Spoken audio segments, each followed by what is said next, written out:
Hello everybody. How are you doing? So it's still early. So we shouldn't jump the gun on our stream right now. Let me lower this just a tiny little bit. Seems fine. New angle. New angle. New angle. So, okay. Nobody's here as usual because it's clean. It's 6:30 p.m. on a Wednesday. Like, what are you even doing, right? Is this live? Let me double check that we're live to do this. We're gonna take, as usual, our time to do it. So where do we go to know it, though? Is this public? You think this is? Who knows? We'll see if anybody joins. So let me check if this is happening, right? If we have something going on here. We do. Okay. We do. Okay. Should I start getting things ready? Nah. Come on. I'm just gonna set up the markers probably. How does one move markers around here? Pointer tool, as usual. Pointer tool, marker tool, rename Q marker. There we go. So start is here. Then we go 0, 1. We go 0, 2. We go to end. We go to this part here. Then we go to this part here. Then we go to this part here. Then this looks like 6. This looks like 5. This looks like, I have no idea, maybe 4. Yeah, I don't know. Well, this is maybe 6.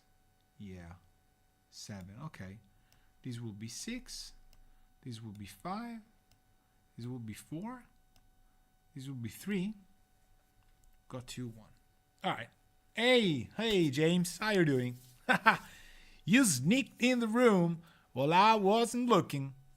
All right. How you doing, James? Fine. What's going on here? So we've got Mike Reynolds. Mike is like the pillar of Patreon. It's like of Patreon, right? It's the patron pillar of Patreon. Like he's got, because of his sincerity, truthfulness in his, struggle to become a better producer, we are really like journeying through everything. And so I've got a track that he sent me that's called Things Change. And what I want to do is I imported it into Bitwig. I updated Bitwig. I made sure everything worked. So it should be working. But instead of opening a completely clean session, I brought in my template, my scoring template.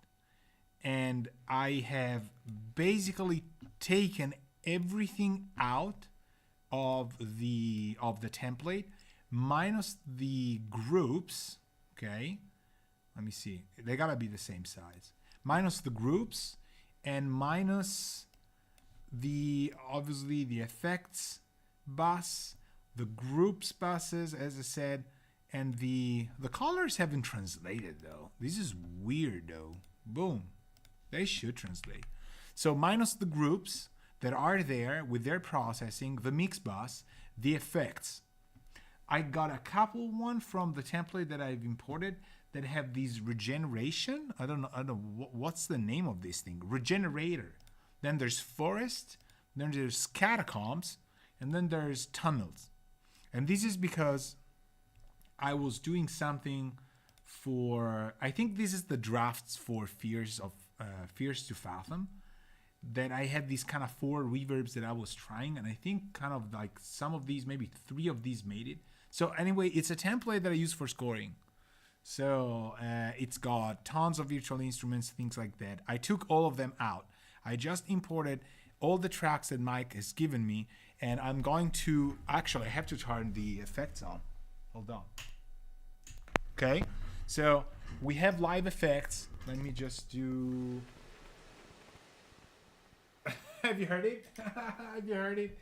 This is the Prophet and the Neves and the Moog turning on, and the pedals feed on the noise of the ignition, and they just go. Psh. I love that. I should sample it sooner or later. I heard it many times, and each time I go like, that. So, in Bitwig, where are you putting your corrective? Hold on. We got live. What? You heard it? It's alive. It's alive. Okay. In Bitwig, where are you putting your corrective EQ? Multiple MIDI inputs connected. We're not gonna use the MIDI inputs, but we need to use the pedals. When I turn it on, everything goes on. So the avalanche runs. Okay. So right now in here, I'm gonna talk about that when we kind of start. I don't know why. I've got this idea of starting up the right way. So look at the tracks right here. You can't really see them because you're right, small, right? I've been made small because this is how it should be. So the dark green are groups, okay? So we've got beats, drums, grooves, basses, synths, orchestral, organic. They all go to the bright green mix bus. The mix bus goes to the monitor track, which is the rightmost track here. This tiny little thing, which I actually usually like to make like a kind of a little bit bigger. But probably here, I don't know why it ended up small. I think it updated and it kind of didn't carry over all the visuals from the previous 5.1. I haven't been updated for a long time. So monitor track has 2 stream. Let's take a look at what this track has. Now, specifically for the needs I have, this is a 2 stream hardware effects thing that goes to stream, so it goes out to you, and I'm giving you a -6 because I don't know, I fear to clip things and kind of get you a distorted feed. And then it has no return, but it's got the mix at 50%, half. So half of the signal goes to you, half comes to me, and because it's half, I just gain it back 6 dBs. Now, if I had software correction in here, that's where I would put it.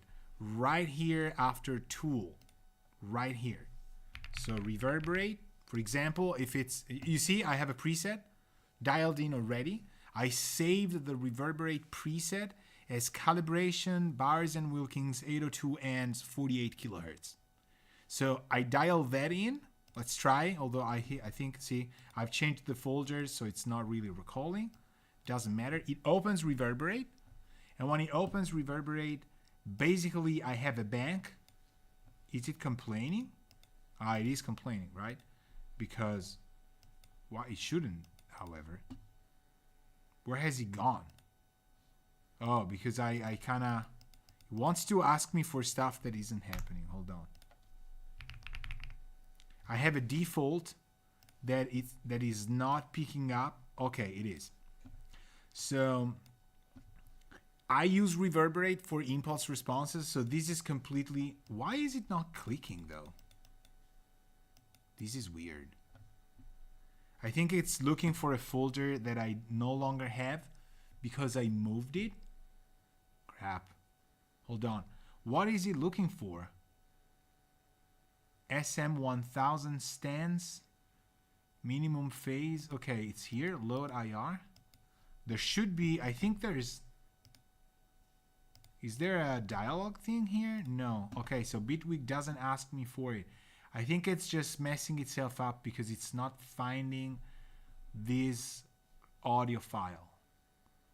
But in general, this is where it would be at the very end. Say I don't use this. I find it weird though that this is not reacting. Might it be bugged because of what? Maybe escape? Nope, doesn't work. Okay, say I have sound ID. I would put it here. Right.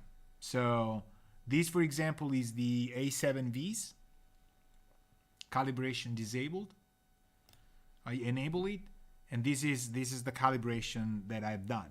So custom target, Harman curve, mixed listening spot enabled. Actually, you know, I don't really want this one. It says there's a +0.5 thing to the left channel. I don't quite believe that, honestly. So limits 0. I mean, all of the settings, safe headroom enabled, all that. But there's no boosts, so there shouldn't be any need for safe headrooming. Should be okay. So I would put it here at the very end of the monitor track. I am not, however, using this because I'm not using Sound ID. I'm using A control and S control in the Atoms right now. So these two speaker pairs, of which you see just one in the camera, they have software that reads in the actual speaker.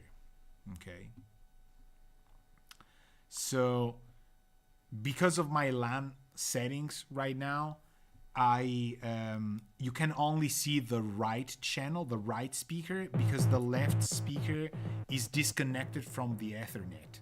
It's just the cable isn't connected because I don't have enough ports on my hub to do it. But basically what you read here is you have your two speakers or more. You know, I should talk about that anyway. Hold on. So let's not talk about that. You know, it's not in Bitwig anyway. But the Atoms. Also, this is happening. Why? Why is this guy playing? Oh, I know why. Wait. So this unbelievable. This guy. What is going on with him? Right, it's playing a sound. Can I mute this guy? I think I can. Mix it up. 0. I want to mute you. This. All right. Each time Adam speaks, the sound goes through my timeline and comes back to us in the stream. Nope. Something we do not want. You know what? I'm gonna mute these anyway. Boom. I was like, that's a nice bounce thing. That's the pedal. So my A7Vs, the Atoms A series, has Ethernet connection. So it's got a LAN cable. You plug it into your local area network or a hub of any sort. It's like $20. I have a 5-port hub. It's very inexpensive, but I wish I got the 8, of course, because now I don't have enough ports to do it. So you plug them in, and they will find your local area connection, and they will get an IP address as if they were anything like, you know, lights these days or anything. You open the A control, and you end up basically getting all of the speakers that are connected. And as you can see, the slots are many. There's many of them. Because if you have an Atmos setup, you see them all in here. And so I'll talk about these because this is fairly cool. And then basically you calibrate each speaker. I mean, you EQ, you have 6 bands you can turn on and off for each of them. You have the input selector. You have a delay for each speaker in tenths of milliseconds in case you have all these, you know, distances around your listening spot. Again, think immersive audio because left to right, it's kind of okay. And then you have a level because obviously closer speakers, you know, maybe you want to trim, something like that. You can mute them. You can copy paste a setting. You can factory reset, rename them. You can even have the LED on the speaker light up. I'm gonna show you this, for example. If I make this, you see there's a green light right here. And if I want to find which one it is, I click on it and it starts blinking. Maybe you can barely see it. It starts blinking blue and green. And this is telling, you know, that's the speaker. If you have 20 of them, then you go like, okay, you know, that's the one, you know. And then you give it a name and then maybe you don't forget. There's adaptation if you don't want to have it, if you just want to go pure, the speaker. I mean, I should really talk about that. Why am I telling you this anyway? So, but just so you know, then the S series has the S control, which is a completely different piece of application. As you can see, I mean, these are two different things, and they become the S control goes for the S series. So the S series does not import sound ID profiles. It cannot import them. It can save the presets into files and can load them. So you can have as many files in a folder that will give you the different user presets. And you can always load one of the presets into any of the 3 slots. And you can always decide, once they're saved, they're saved. So you don't need to recall them any longer. You can do user 1, user 2, user 3, and you recall them. You still have volume, you have a delay, and you have the source, and you can read them. You have pure UNR, things like that. Now, this is not Ethernet, LAN, RJ, 45. This is USB-A on the back of the speakers, and it's USB normal ports. I think it's a normal actually 1.0. I don't think it's even 2.0, so you don't need hubs or weird things. It will work anyway. But it's USB to your computer. So it only recognizes one speaker at the time. So if you put 2 of them, it will find the last one, I think. But there's ways around it. For example, I disable the USB via Windows, and it only finds the speaker that I am keeping on. So I don't have to go to the, behind the computer, do that stuff. But obviously, if you soffit mount these beasts, then you will not have any room for the back panel. That's why they did this, so you can run longer cables, have them go to your computer or a laptop, load, save the presets, and do that. Yeehaw, Mike's here. Hello, I haven't started, so we're just talking about corrections, just in general. So, yeah, I mean, it's a Berlin thing because it's Atom Audio and Bitwig Studio, sort of, featured today. Not really featured because it's like Mike's songs getting featured. But anyway, it is what it is, right?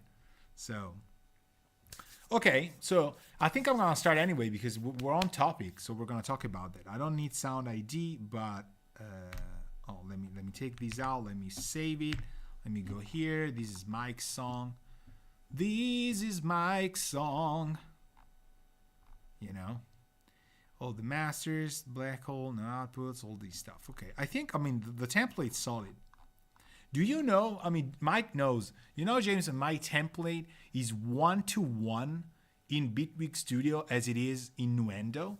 I think this should be, a trait that just gets you, the FBI at the door. People like that, they're a threat to society. It's 1-to-1 identical. And each track preset is saved in both Nuendo formats and Bitwig formats, and they are obviously not interchangeable, but the plugins sometimes are. For example, SoundToys, if I open a SoundToys plugin, it's got its browser, so I can obviously load them. But I have track presets for all of these, and it's kind of done, at least for the effects. At least for, these are all grouped. This is all kind of done. So when I'm working in Bitwig Studio, the UI is different from Nuendo, but it's basically the same exact routing, which is probably the reason why I'm making the same songs over and over. Probably. Because it sounds obviously like that. But it's kind of effective because you don't get lost. And the DAWs sound the same. The meters don't really affect the sound in here. We're not that pro, right? We're not at that level of professionalism. We just have generic meters that sound all the same. Whatever. Whatever works. So I've put a tripod here with a camera that looks to I'm here. That looks to the monitor controller and to the speakers. We don't really need to see this, but you can see my volume. You can see the dim. You can't read obviously on it. I will tell you what that is. I have a mono. I have a phase inversion for the right channel. I have a left phase inversion. I have mute left channel, mute right channel. I have a -6 VU just for having the VU meters not getting pinned, which I should have engaged and I always forget, meaning probably I'm busted. And this is the most important, this is the most important one because it's dim, obviously. But this is the alt speaker. So this goes to the mains, and in normal mode, it goes to the A7Vs. So then I have digital sources, I have analog sources, I have my MQ there where I can read stuff, I have fancy lights. They're not flickering today though, are they? They're not. The candle effect's gone. All right, it's okay. And then, the DLSR, the one I use for the introductions. You can see that. Below here, there's the dangerous master, but we don't use it. So this is my volume knob. This is where I kind of get the idea of where I am in terms of loudness. And with the new like layout and the new pairs of speakers, 9 o'clock is kind of okay. Like it's not loud, it's not soft, it's barely loud. Like it's almost medium loud. Maybe one notch down here, like one more, because this thing is stepped. So I do tick just a little bit here, and I would say this one is like long-term mixing session stuff. This is getting into the low-level listening, but I usually dim when I want to do that. And when I get to 10 or 11 o'clock up to 12 o'clock, 12 o'clock is blasted, Hey, Martin, hello. Hello. So I think we should start. For whatever reason, everybody's here. I'm recording. Yes, okay. Good evening to you, Martin. Thank you very much for coming here. We're gonna mix a song by Mike Reynolds. Do we know this guy? We do. And it's called Things Change. Is it yours, Mike? Did you write it, or I'm assuming yes. I didn't really ask, so I don't want to say it's not. Yeah, all right. So really nice. Never heard of him. Yeah, I mean this guy is weird, man. But we love him anyway. I mean, Mike is really like a pillar of this pattern. Have you ever stopped to say thanks to Mike? You should do it though. I haven't done it though that much. Thank you, Mike. I mean, I've said that.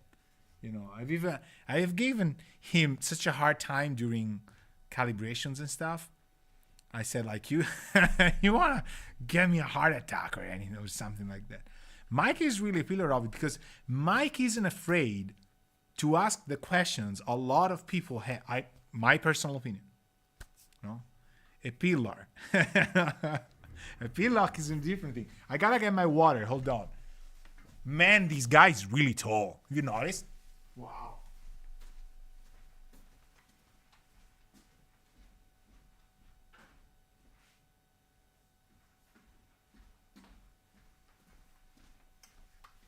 Okay. Wow.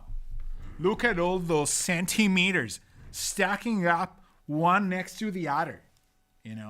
Making short game of mains. Wow, what happened? Of main speakers. Okay, so Valeria tried to kill me by putting carbonated water in in this thermos. I was just like, whoop, this thing going. Okay, so because it's Wednesday, I drink water just on Wednesdays, and then I'm done for the whole week. That's how it is. No, that's not true, but I should drink more. Good. So we're about to start, but we take it easy because it's Wednesday. This thing is way too sparkling for a live stream. There's gonna be repercussions. All right. I spilled water on the desk. Okay.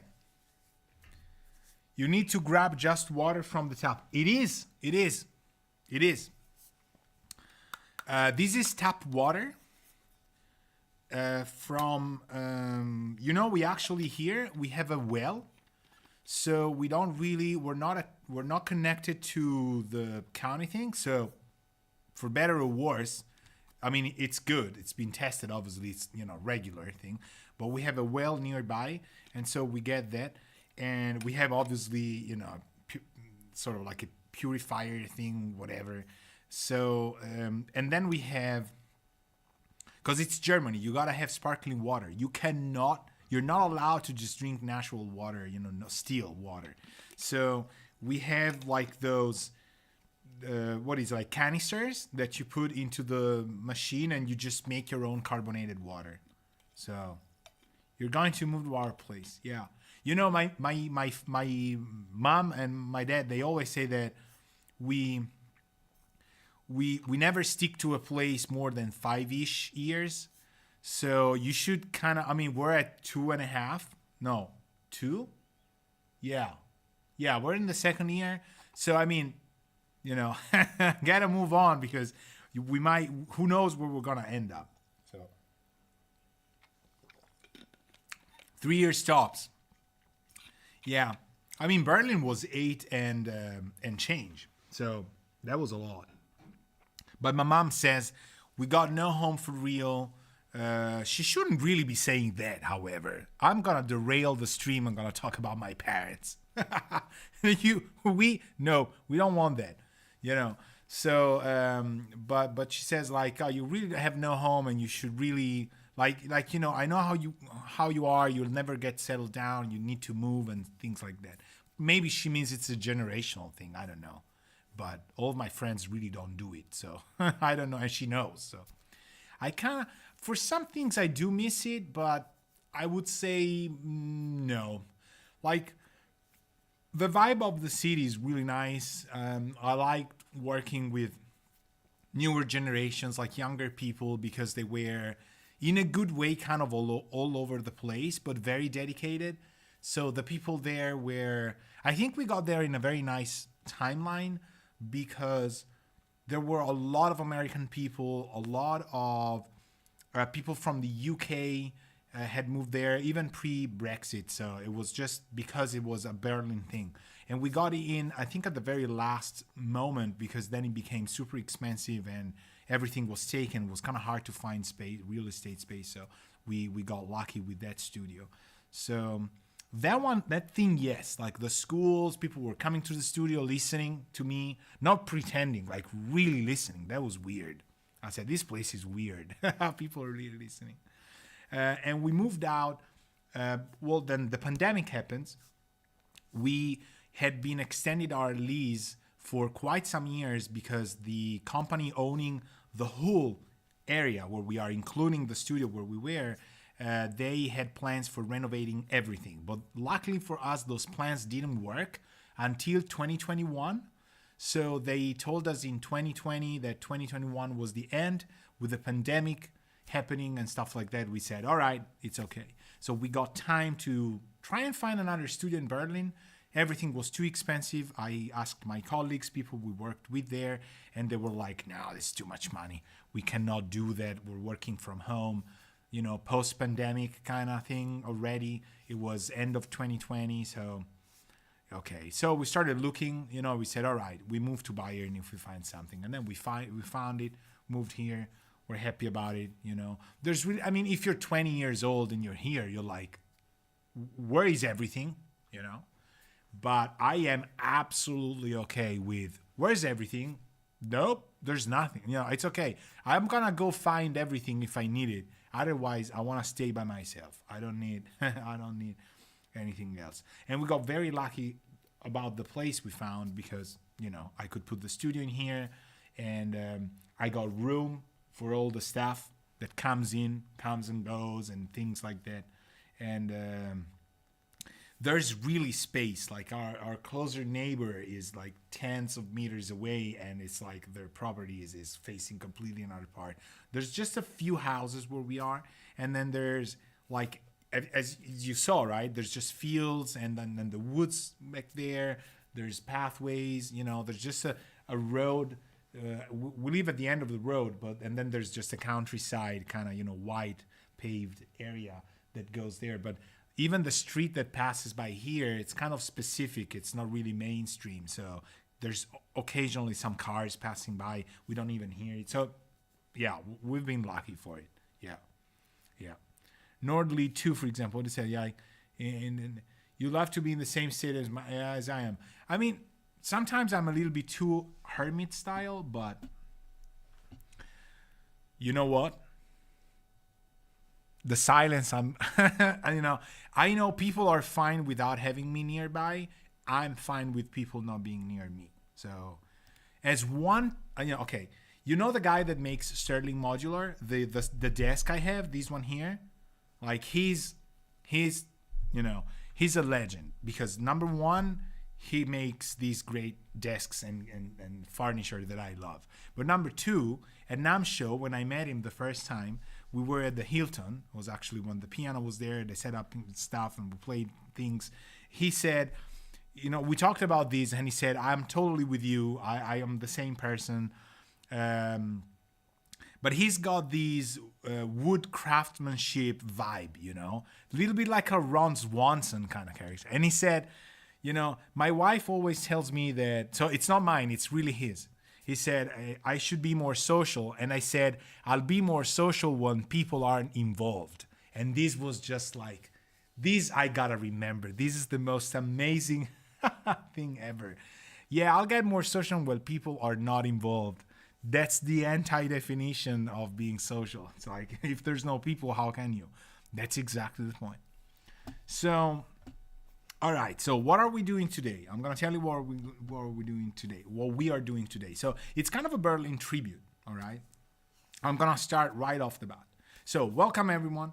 This is awesome. We're going to do these kind of Berlin tribute because we got Adam speakers and we got Bitwig Studio. So it can probably not get any more Berlin than that. A tribute to the 8 years I've been there running a studio. Today we're going to mix a song by Mike Reynolds, who's here, and it's called Things Change, but we're going to do it with a twist. We're going to torture this poor soul because what I'm going to do is I didn't load the tracks into an empty Bitwig Studio session. I took my songwriting composing template and I took a lot of the stuff out and I kept the groups with the processing and the mix bus and some of the effects and then the 2-bus return and the monitor track right there.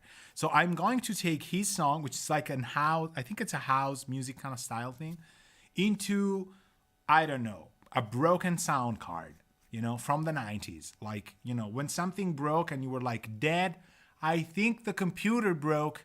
This might be what your computer sounded like, on a Windows 3.1 bad day. I don't know, maybe not. We'll see, because I've just listened to some things. I love the pads he's used. But before we venture into this, it's going to be an amazing chance for everybody to just enjoy how petrified I'm going to be. I'm going to tell you, because the monitoring that I have here is 2 pairs of speakers that you can see at a glance right here.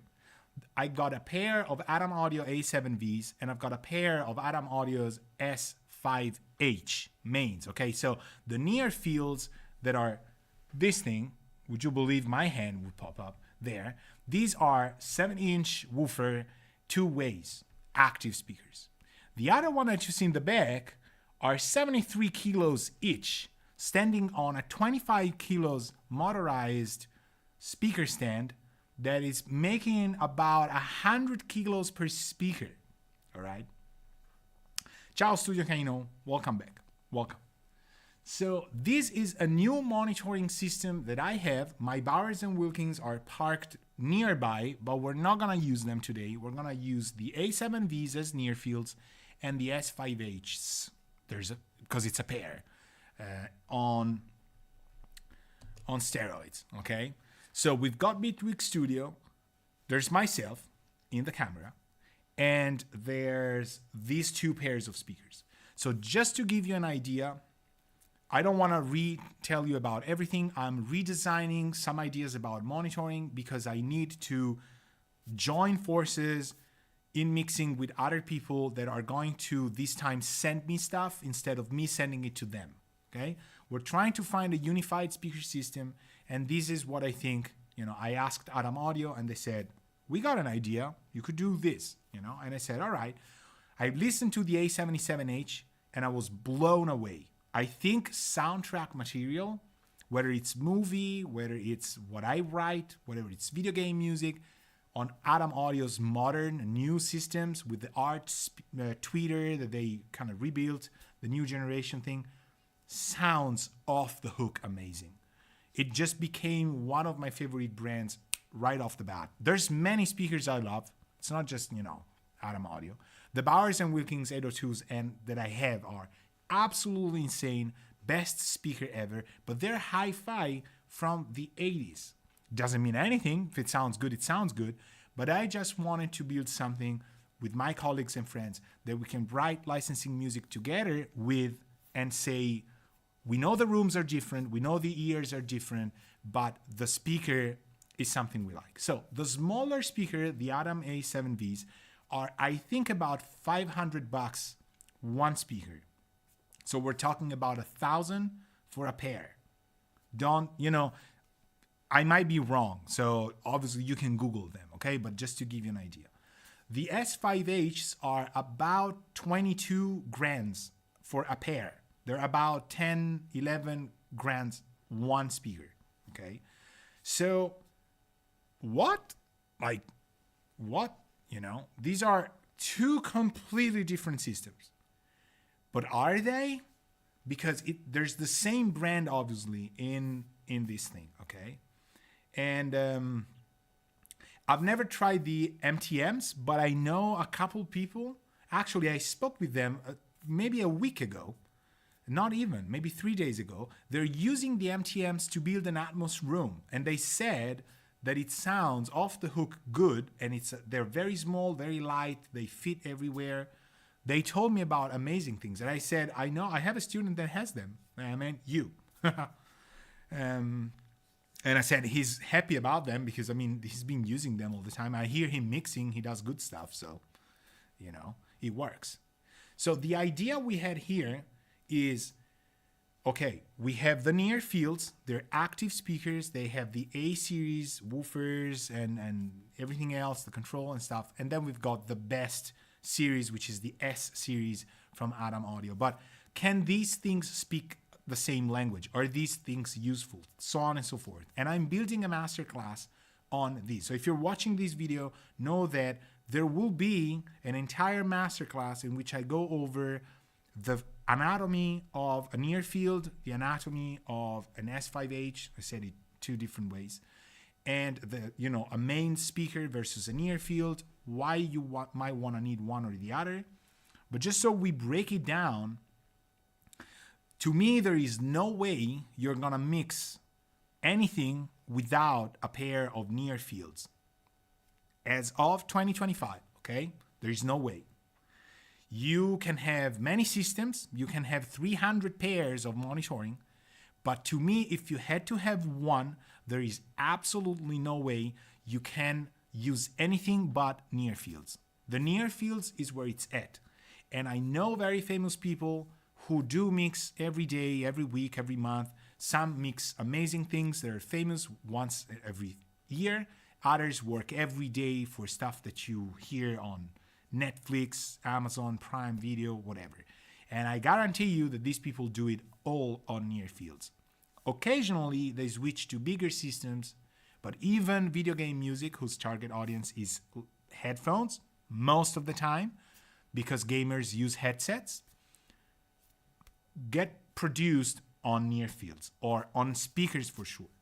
So I'm going to give you the TLDR on what I've had on these a week of using them. So we're going to mix this song. I have no idea what's going to come out because I'm still very green on them. But these speakers sound unbelievably good. Okay. So Studio says, I've had a Focal Twin 6 for a year. Have you tried them? I had the Focal Twins for years. years. Caino. I don't know your name, so I'm gonna say Studio Caino. I've had them for a very long time until I started working with Focal. It was about when the Twin 6 came out, and I've worked with Focal on the Trio 6 that came out later. So I was beta testing them, and then, they actually moved me to like chief beta tester. I was doing all of the reports, all of the tests and stuff when they had prototypes.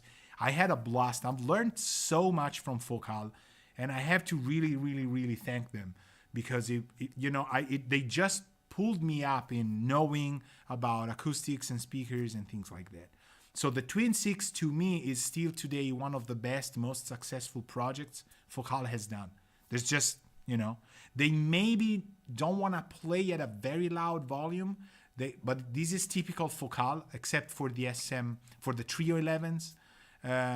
But they absolutely sound fully analog, tuned by ear. They sound very organic and very, very open, very, very natural, very non-fatiguing. Yeah, I've used them for a long time.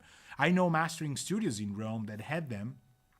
They sounded beautiful. They were mastering with them, no subwoofers, So I think, and I'm telling you this, now I don't want to digress, but when you get into a system that has what you see here, up here, the Dapolito configuration, which is the two woofers on a horizontal level, I'm going to say this. Be very, very wary of which speaker you buy. I don't want to name names and other stuff, but I'm telling you that when you get into that Dapolito configuration, to me, issues are going to appear. You need to have a very, very good system. Like people that have designed. There are amazing Dapolito configs, and there are, to me, horrible ones. It looks amazing, for sure. It looks great because it looks super badass. But it's not about that. The Twins are some of the best at doing that. They're very organic. They're very tuned. They sound amazing. So I had students in near Cuneo that still have them. They had KRKs. They love the Twins. So it's okay. I mean, Focal, I know pretty much the whole lineup because I've had them, pretty much all of them. Twins, trios, shapes. I didn't have the alphas. I had them in studio for a while as an extra pair, but not that. KRK speakers, a lot of people love them just because they had testimonials on them. We know how it is. So, yeah. But yeah, I've worked with Focal until 2019, I think, or 18.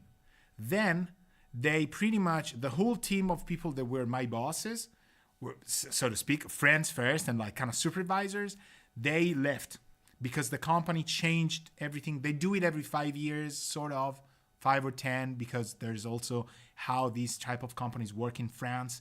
They have to restructure every year and stuff. Obviously, Focal does a lot of things like car audio, audiophile.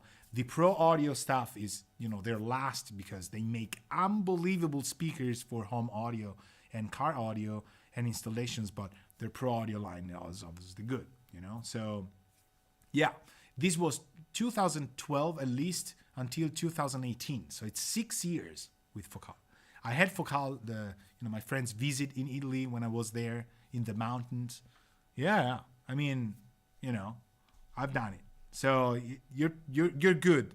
If your mix doesn't work, it's not the speakers. So unfortunately, I gotta tell you, the speakers are good. So they work. They get low enough, they're fine. If you want to add the subwoofer, they're okay with, they're okay without, doesn't matter. But they got the mids right. That's the nice thing. So that's the problem. So today I'm here, as I said, with these pairs. Huge difference in the lineup and in how they work. What we're going to do is we're going to mix things. Before we do, I want to show you two amazing things about the speakers just to show you. So I've installed them. In the masterclass, we're going to talk about how I put them, why I put them the way I put them, so on and so forth. But the amazing thing about the A series and the S series is that you have a piece of software that allows you to tune the speakers and correct things. So I will not get into lengths as to how it works, but basically I've done my calculations, I've done my measurements, and I've done my corrections for the right and the left speaker. So right now what you see here is called A Control. This is a piece of software that all of the A series in Adam Audio stuff have available, and it allows you to basically connect all the speakers to LAN in Ethernet, and you can plug in an entire Atmos system and they will all pop up in this one application. Okay, so with Adam Audio we are at a complete different approach to something that is 100% analog, because these speakers have a DSP in it. So now we're kind of breaking the vow of analog. We're into analog when I get out of my Lavery converters, beautiful converters, and I go to the speakers, and the speakers go digital again, and then they go analog again.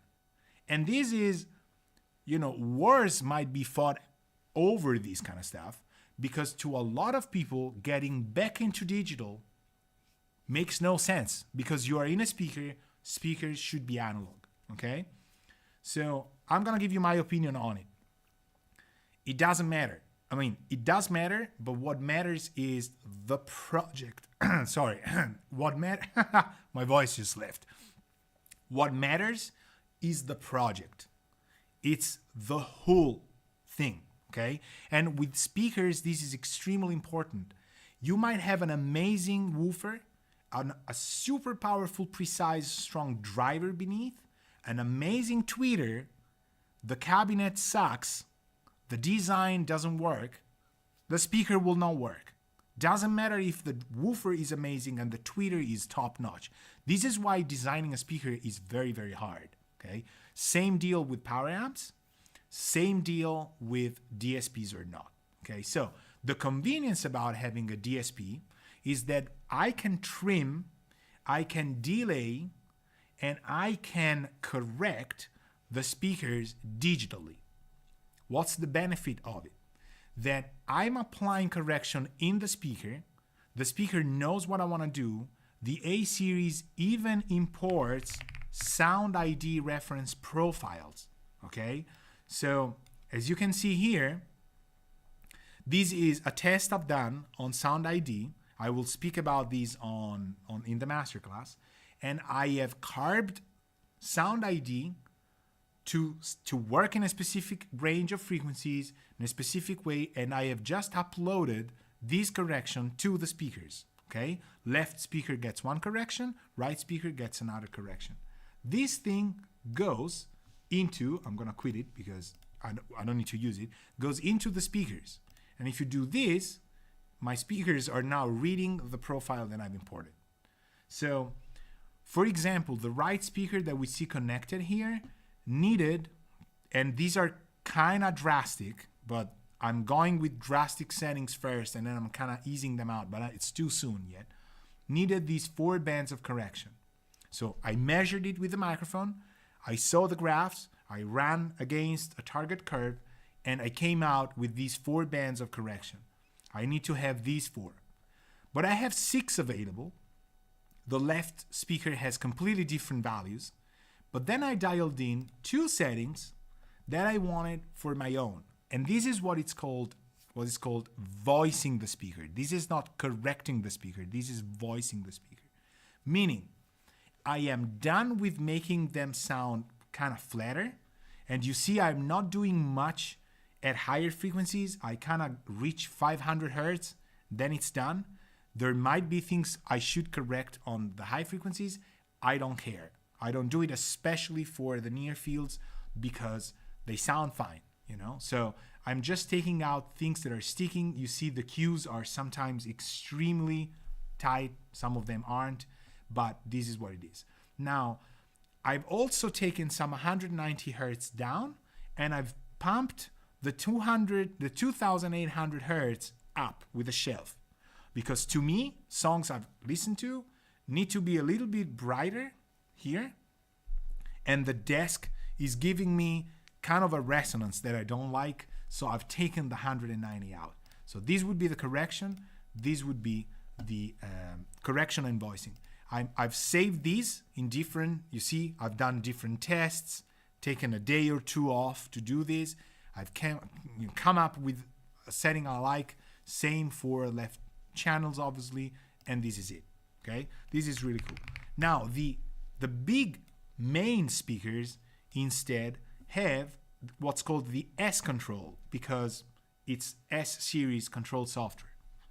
And this is a little bit different in the sense that it does not utilize SonarWorks Sound ID. You cannot import Sound ID stuff, but you have two settings that are pure and UNR. Pure is flat, UNR is a little bit more exciting. And then you have three users that you can save and recall in here, okay?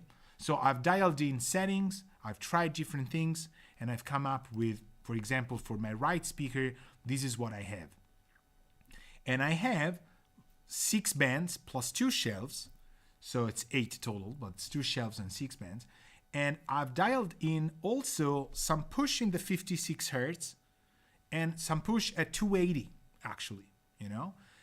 Why? Because I kind of felt that the speakers sounded more complete to me that way. That's about it. The left speaker has completely different things, but the S series doesn't go in Ethernet ways. It goes in USB control. So you gotta plug your speakers, you know, to a USB hub or to your computer, and then you'll get access to the 2 speakers, one at a time, and then you'll dial in the speaker frequencies and stuff. Now, the beautiful thing about this is that the frequencies are stepped like a Maslach EQ, you know? You can't type in 21 hertz. You can go from 20 to 22 or 80, 90, 100, 100. You see, there's gaps in between. But this is a completely different system. The DSP does it, you know, on its own. And usually when you see things stepped this way, there's a little bit more quality into it because the equalizer has different types of group delays or how it works, you know. So it's their own algorithm. It's okay. But just so you know, this is what we're gonna use. I've already corrected them. So to me, they sound fine in here, the way they should sound, and they're giving me all we want. This concludes the preface on monitors. And now I'm gonna mix this thing with this new system. The good thing about it is that you are listening to me via the same system you've always had. So when I make a change of speaker set and I go to the mains, for example, and I say, oh, there's a little bit too much 300 on this kick drum, and I take it out, you're still gonna listen to the same through the same monitoring setup at your studio, your home, and you're gonna say like, okay, well, yes, it's better than it was, or no, he completely misheard what he's doing. It sounded better before. Or you might even say, I don't hear any difference, you know? So I think it's gonna be interesting, and it's gonna be, again, terrifying for me to just do the change from near fields to the mains. I've done these already in a couple of videos I've recorded, and I guarantee you that when you switch to the bigger ones, and you maybe even give it a little bit more juice, you're like, you know, it's like the final judgment or something. And it's like, you know, you're being told how good you've been. But jokes apart, I am not going to switch constantly between 2 monitors, okay? And I am also going to give you advices, because as I go, I'm going to try and tell you tricks about learning your monitors and kind of survive that first mix. Does it make sense? Because you can listen to all the music you love and you've been listening to for years. Sooner or later, you're gonna make a mix that people have to kind of officialize. And you're gonna be terrified, because at that moment, it doesn't matter if you've listened to the entire discography of things you love. It's completely overwhelming because you know it's for real, right? So I'm gonna give you some ideas as to what to, I don't want to say cheat, but like what tricks are available to somebody who's mixing with a new system. Now, remember, I have no prior reference. I could put my IEMs on. I will not. I could put my headphones on. I will not. I have 2 pairs of speakers. Both of them, I have 1 week shelf life on them. Okay. So I have listened to music in here, but not as much as I loved. So let's go. Now, these are the tracks that I've already ordered. This is brown for drums. I don't even have to explain why drums are brown. Magenta for bass. No explanation necessary. Keyboards are violet, purple, or sea green, dark sea green, obviously. There's kids here. There's a kids effect that's blue. That's not obvious. That's just me throwing you a curveball. If you said blue, obviously, it's actually, that was a curveball. Blue wasn't actually the color I wanted. And then there's kind of an orange for trumpet and vocals. Then we got my groups: beats, drums, grooves, basses, synths, orchestral, organic, effects, mix. Now, mix is the mix bus. And before that, we've got the groups. Then we've got my effects. They're all tuned in. They're all pedals. You can't see them, but they're there. Plus some chains of effects that I have in my template. Then there's my 2-bus return, because my effects come to a dangerous 2-bus, get summed in, and come back to 15 and 16 of my Aurora links, or links Aurora rather. And then from there, we're out to you as a stream and to me as a tool. Now you can already see that there's noise. You see it? This? You want to know who this guy is? Believe it or not, this is my effects bus, and it's my 2-bus return. So it's the sum of all of my pedals, my lava lamp being close to the pedals. It could be. I don't know. My Christmas lights or something like that, that make some minus whatever. Okay. Now, am I gonna put some metering channels here? We should really put decibel on, right? We should do it just to kind of say, like, because he's into it, should be decibel.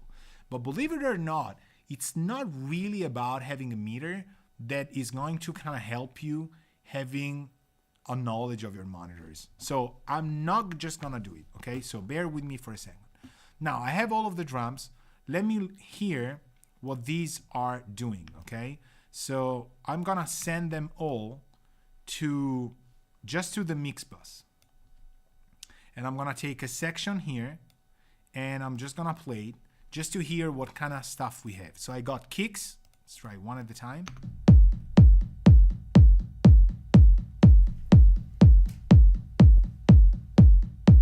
Okay, that sounds like a kick. I'm probably gonna replace these. Sounds like some EDM music I don't like. I'm starting to judge Mike's music. No, I mean, it's okay. It's okay. Claps. Man, this is gonna be hard to kind of make into a Windows 3.1 song. But anyway, CH loop, conga. Okay. Congo, obviously, the male version. All right. Then we've got Crystal V2. Oh, nice. So this is a huge mistake. This is actually, this. Okay, so it was a synth kind of thing. Metals, this is a great sounding track. Good. Overheads. Just beat crash everything done. You're kidding. It's gonna happen. I'm telling you. It's gonna happen. It's where it's going. Okay, so this is a riser. You know what? We need to kind of... Wow, this color is awesome. I completely forgot I have this desolate brown. No, like kind of, degenerate green, whatever kind of thing. Okay, tops. Okay. Shakers. Overheads, I said. That's more of a hat thing. Anyway, yeah. This is actually a very good kind of hat sound because it's kind of lower. And Mike says, just so you know, all the percussion on this song came through a Neve 8068, so if you just beat crash everything, I'm leaving. It's false. I know that. Because I would hear it, So, no, I wouldn't hear it. It's okay. So, we got... Really? No. Plugin, maybe. I hope you seriously didn't put time into... Yeah. Well, Mike's got many things, doesn't just want to say that. You know, so we got a lot of drums, but these are not really drums. We got beat, drums, grooves. So I'm gonna do intro. Okay. Then we got basses for sure. I'm gonna show you why I'm not doing the drums first. Let me do mix. I'm gonna go a little bit faster, but I know you can follow. So bass. Okay, intro bass. Okay, okay. I have an idea about this bass already, but this guy now it's gonna go into bass. Okay, basses. We redesigned the output of this track so that they go to basses master. Now we solo basses. Right, okay, so we're good. Basses are done. Then we got synths. Do we have kind of like strings? Okay. Mike's from Florida, so he's making like very happy, you know, music for people that enjoy life somehow, you know. I can say I'm kind of following the same path. Ah, but I hear the demons. This track's awesome. Hear it out again.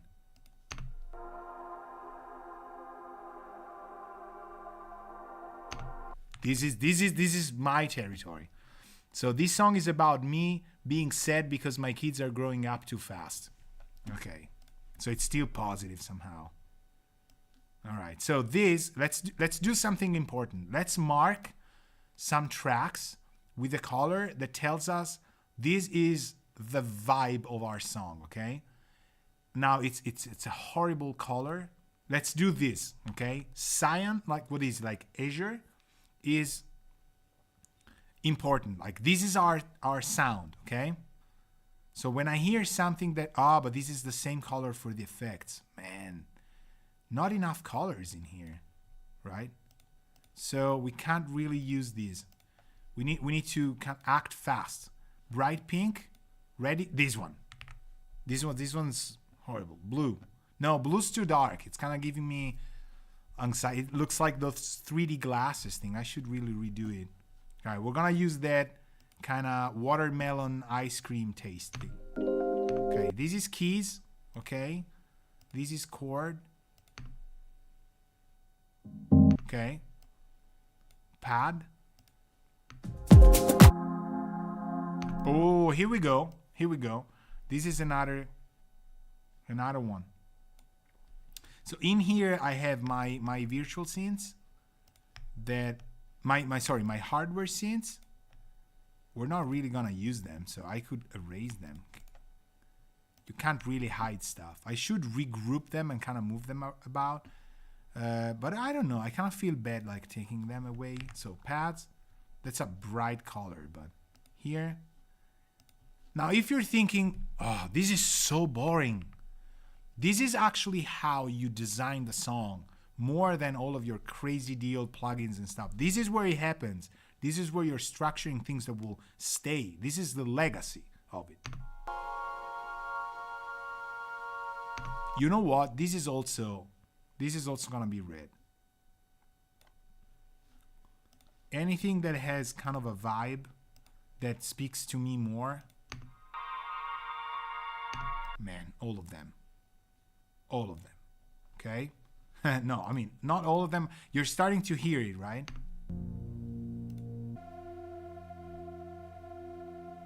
See, I'm like listening with my mouth open. Have you not? Like, why do I do that? That's weird. I'm not even here. I'm in there. Okay, yes. These three go down there.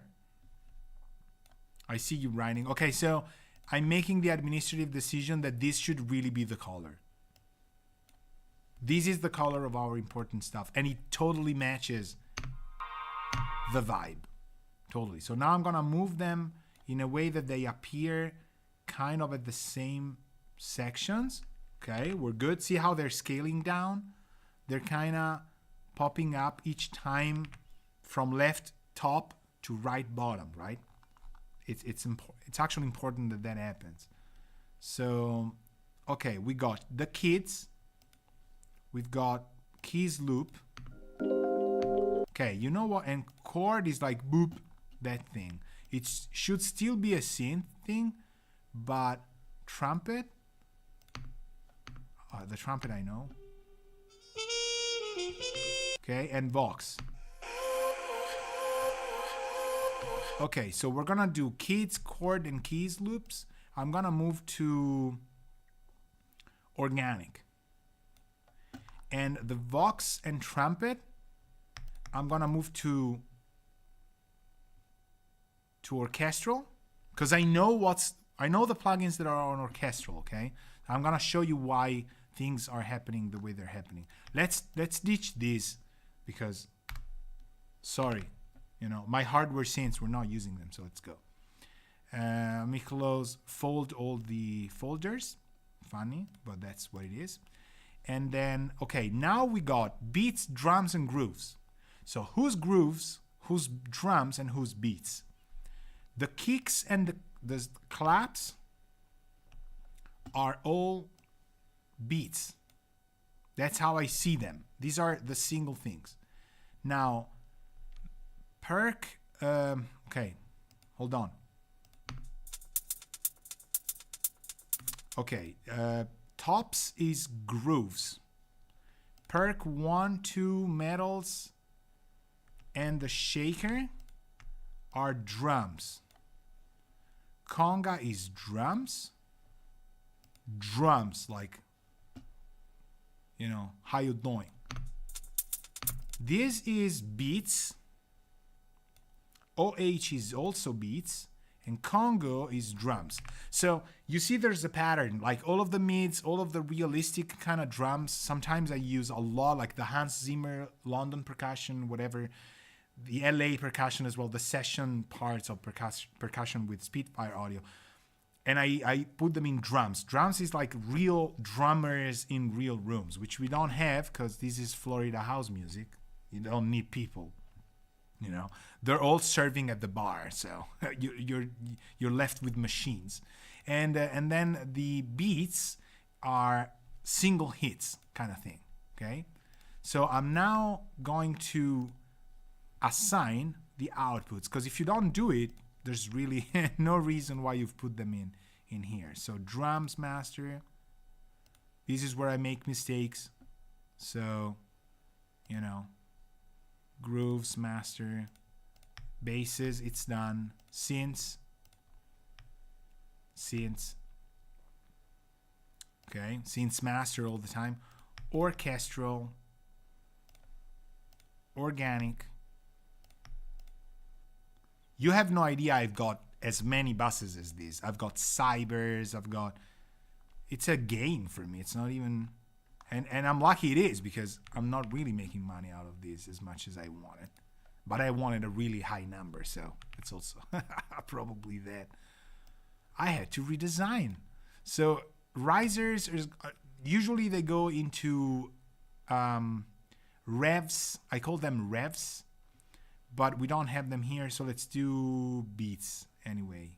Or maybe, you know what, this should be probably, I'm kind of fearing this will be, yeah, this is too much. Let's put the risers in drums. Okay, so we got them.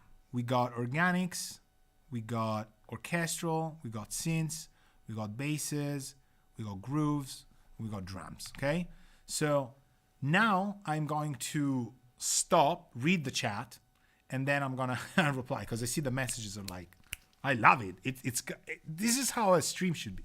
So apart from the BS about the Neves, James Wiltshire has access to one. Okay, wow.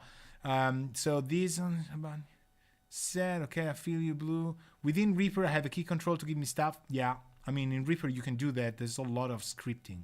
Dreamstyle, learned that from a video from CLA organization. Important, okay? I put writers always within effects. Yeah, to me, the effects bus is the bus that gets all of the effects from the blue ones here. So the blue ones in Bitwig are placed in their, I call them blue ones, but it's just effect tracks. They're send retards. The retards are all here. We might even hide them because there's really no need for it. Inactive tracks, we hide them anyway. And then obviously, what is this, like small or big? I love this thing. It's, we can even hide these. You see here on top I have prints. Prints is really, there's 3 inactive tracks. It's for me for printing the mixes. Okay, so we're keeping them there. We're not using it for now. They go to monitor track. That's okay. So what do we do now? We're gonna take all of the tracks, all of the single tracks, and we're gonna drop them down to oblivion. All of them. All right, so the groups stay, but the actual channels go all down because we're building kind of a vibe of it. Okay, so first and foremost, let me take number 1. I've placed some markers here. Let me go from in this section, and I'm gonna press play. So faders down. That's kind of like, faders down, pressing play, nothing sounds, okay? But take a look at what's happened now that the brown tracks are into the green folders, right?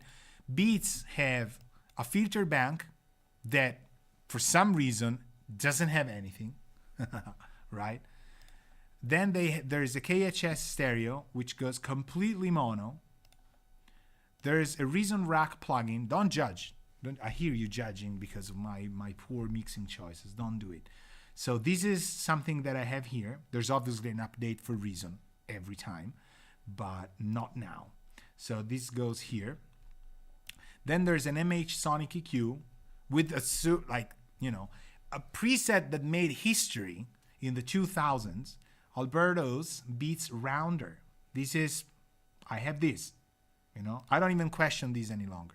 Then I have a filter bank here. Filter bank is actually being used for, like, in comparison with the Sonic EQ.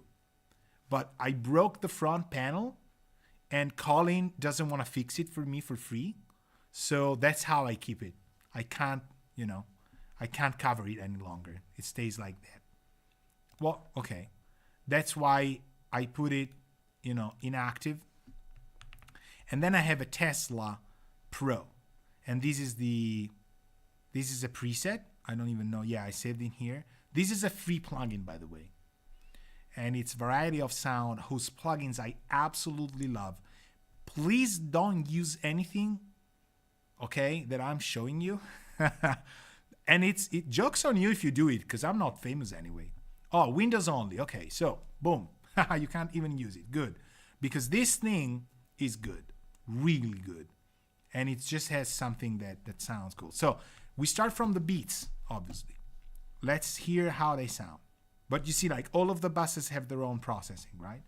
And I know I have to show, like, for example, orchestral stuff. Filter bank, I know James does these as well. I remember that. Here we got this filter bank doing just HPF at, forgot what, 100 hertz. Like, boom, there. And then Massive Passive copied from people who did a lot of Skywalker sound stuff, and this is generic settings, but they kind of sound good. So this is where it is. Organic has the Manly again, but then it has Mixhead.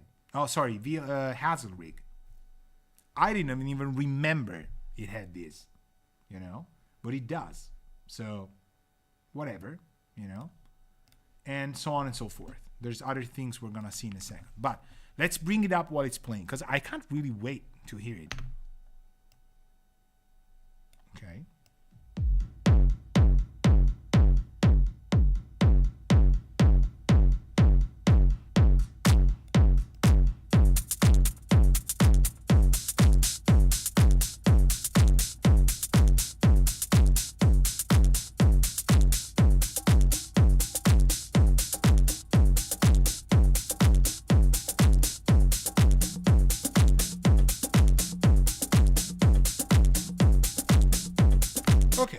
So, do you think this sounds like Mike's song? Absolutely not, right? because of the processing that I have here, right? Exactly what that is. So I'm gonna keep going, but before we do, have you noticed that the kick has, like, we are monitoring post fader, okay? We've got meters post fader. So if I'm moving the fader, the meter is reading differently. So I could use these like kind of track faders, even if they're kind of sci-fi digital, easy to read, to gauge my level on the actual channel. Sometimes you've got pre-meter, so it's like pre-fader metering, and so for that reason it doesn't matter, you're gonna read all the time what the track's reading. So then you need to trim it obviously in an insert or anything like that. So it's becoming industrial, that's for sure, and there's no effects whatsoever. So let me hear the bass.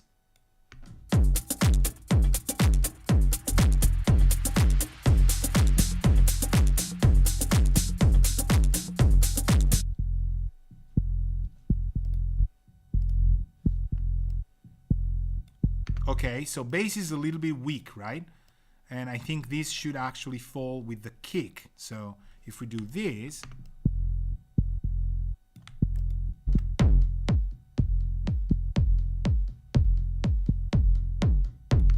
you hear what's happening, right?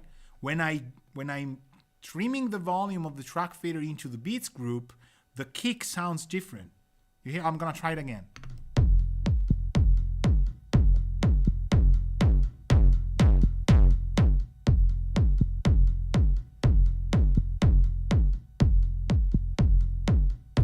Here, so this is actually how I do it.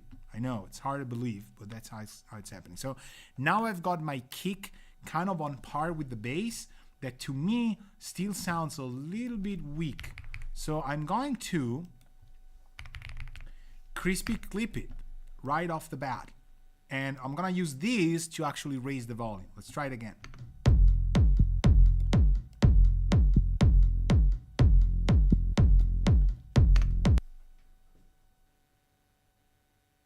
Boom. Now we've got all of the major software houses going like, get me this dude on the phone right there. Go home, like done, you know? This is it.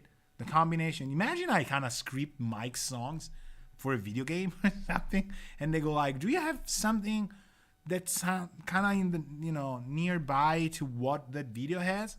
You know, me and Mike would be in business. Sadly, Mike, that's never gonna happen. I'm just telling you because that's, I know, I hope, but let's not bring it up. So good. Now, synths. Okay, so let's actually start rebuilding things, because I think these are now the actual. You see what I'm doing? No, not this one. Go here. I am rebuilding against kicks and bass. Okay, so.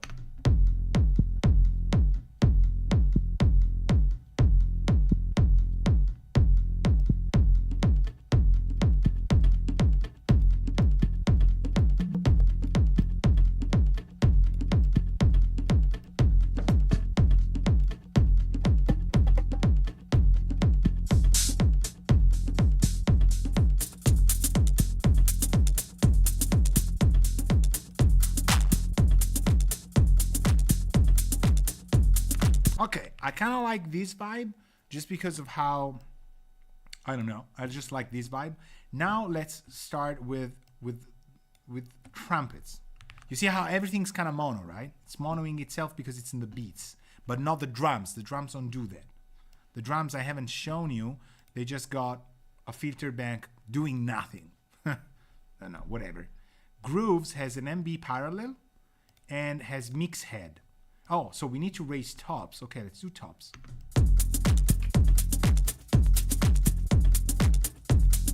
Okay. Okay, so you know what?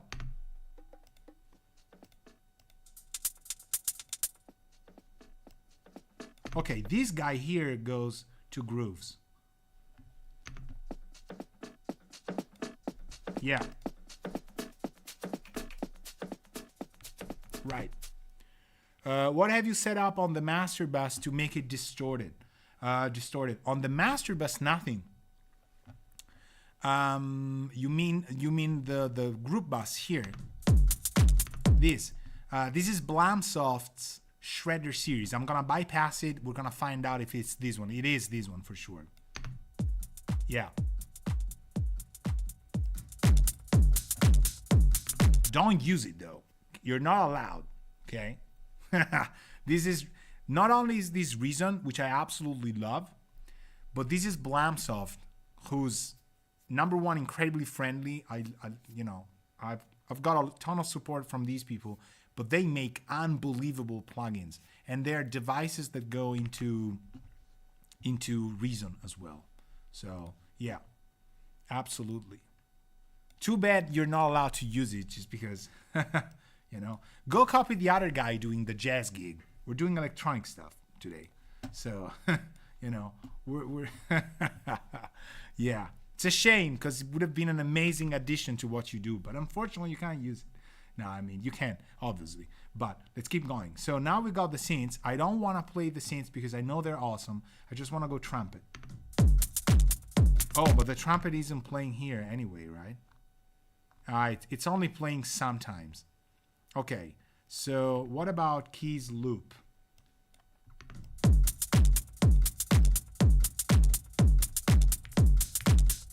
Okay, here.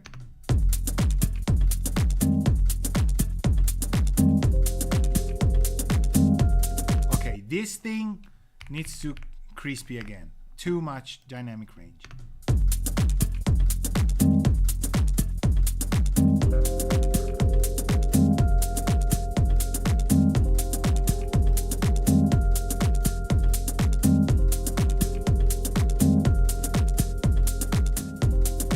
Okay, now the kids, I don't know if they're playing. And there's no mix bus right now, okay? So I'm not doing mix bus of any sort. Let me see the metals, okay. Oh man, this is so good. Let's keep crispy clipping just for levels.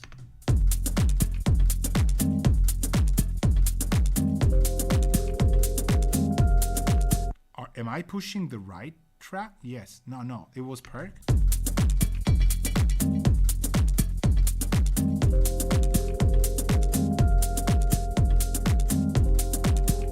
Okay, I'm gonna reboot it because it's kind of there. Too loud.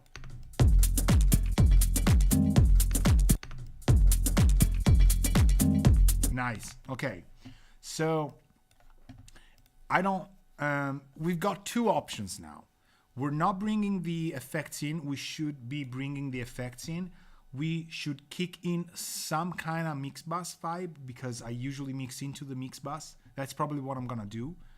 And we've got no pads yet. And so we're kind of having the core of how this works. Now, I want you to concentrate on something. So you had a free code for Reason for half an year. I gave you probably one for an entire year, but that's kind of old right now. So need to figure out where I have it. Where, because you're a patron, I think I can ask them for kind of that you asked. So I'll write them. We'll try. Yes. And there's super booths near the corner. So usually I get like 1 year trials for patrons. Why do I keep mixing these today? I don't know, my brain just didn't do it. So let's try the synths first.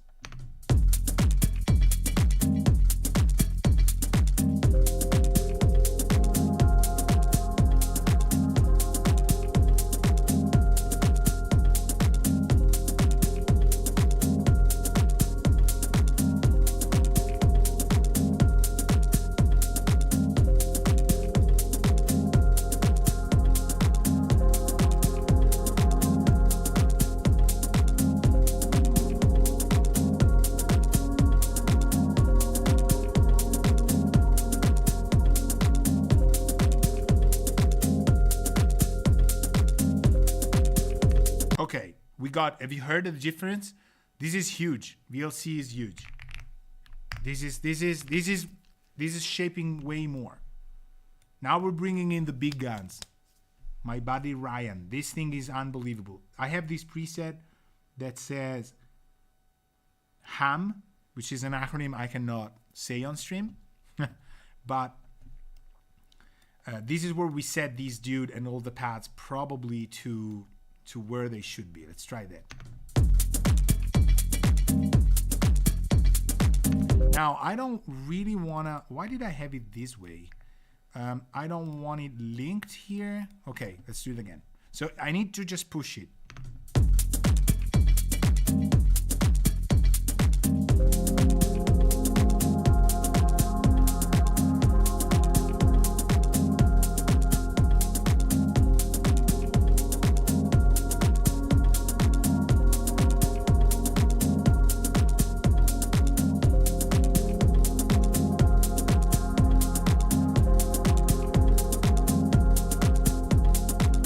Okay, so I found techno. Yes. So this is kind of getting there, but we're still super dry, and I want to just have you feel the effects template that I have and how it just... I'm working against the flow now because everything is super dry and things like that, but I don't know the tracks, you know, I haven't composed it. So I want to kind of get an idea before I start cranking things. So let's keep going with the synths.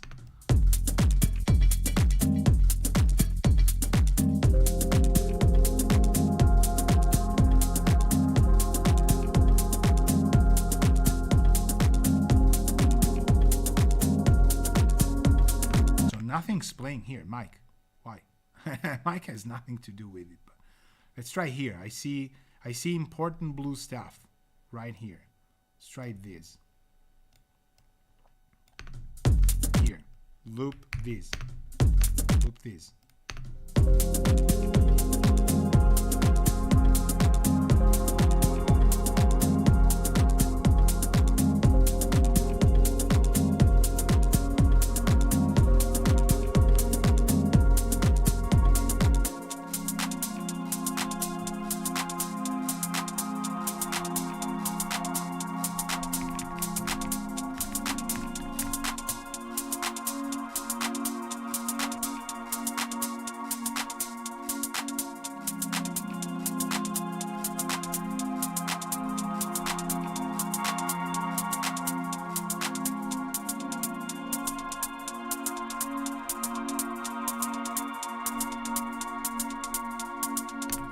You hear how Orange keeps keeping this pad where it needs to be, in my opinion. It's just there, right?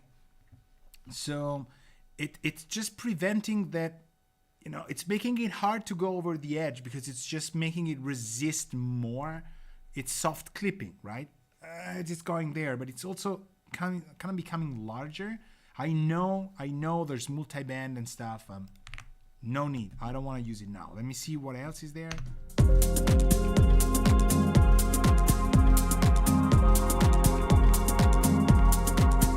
Okay, this is good. This is good for the vibe of it. Let me try this area here.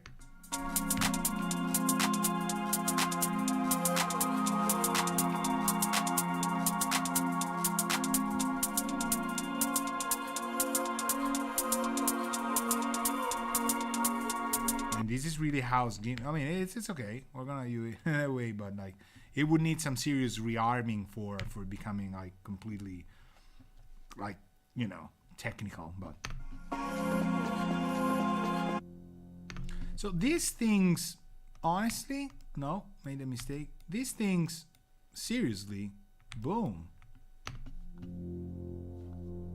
So this device. Okay, ready? I hear something from the monitors that is telling me this is a good monitoring system. And this is very hard. This is gonna be very hard on on mid fields and far fields. Okay, you need very good far fields and very good mid fields, but you also need a lot of volume. Okay, this is the OB6U from UBI. It sounds really good. In fact, it's got that atmospheric stuff. I'm gonna boost the high boost knob. Try and figure out if you can hear some sort of like breath to it.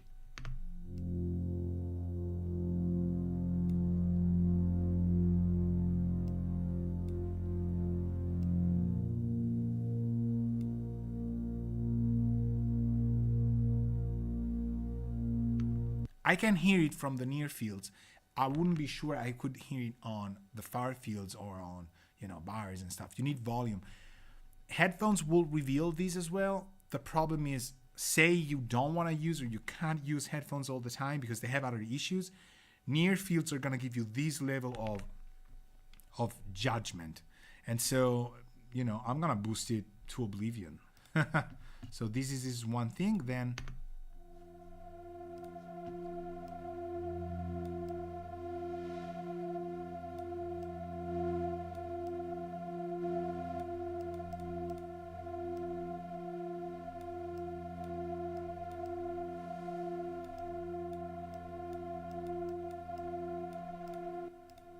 okay, I'm using this to trim, but also to get bolts here. This one place here. Ooh.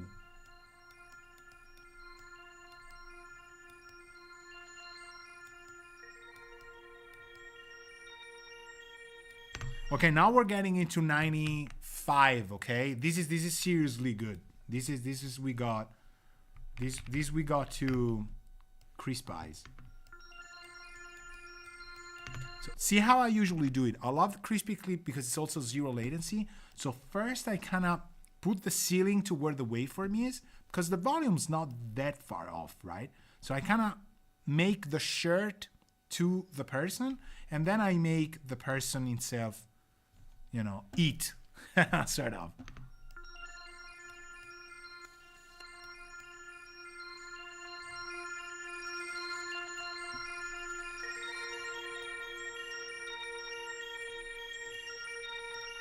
Right, okay, this is good.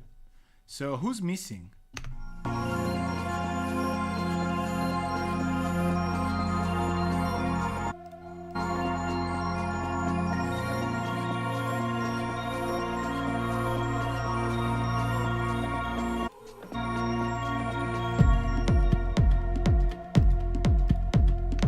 Good. You heard that the drop? It's dark now. It's good. There's no effects. So I'm getting a very good vibe. You have to understand two things, which I don't know what the second is, but it's gonna be more interesting. Like, wow, two things we gotta understand. But I only have one. I hope that by the time I've said the first one, you kind of get the second one. I get an idea for the second one. I already know very well what the effects are gonna do. Okay, so keep these in mind, because you're gonna lose context of like, how can he have that perspective? How can he have that vision? No. This is not I'm a genius or anything. This is I wish. This is me knowing those 5 effects plus the template I've built, what it sounds like. Okay? Because I've used it many times. I know the presets I've made. I don't stray that much from the path. I know it's sacrilege because I have beautiful pedals and I just use a preset I made all the time. That's what it is. I do that. So I'm kind of ahead of you because I know that. Okay, so it's going to be a little bit more of a kind of a surprise or something like it. So before I do it, however, I want to bring in, I like this spot. What was it? Like 106? I think so. Ish, right? About here. So this drops fine. Now it's interstellar. Yeah, okay. Well, that's a solid compliment. I'm keeping that. Taking it. It's too late. So 2 things we're going to do now. The first one is, you see, there was no second one, right? I didn't even mention it. Now we're going to dial in the mix bus. And I have a couple things that I want to try just to keep things in check. Let me see what we have here. Okay, I've turned it on, but I want everything off. Okay, some of them are off, some of them are disabled, but there's things here. So let me see if everybody's playing, and then I'm gonna tell you what things do.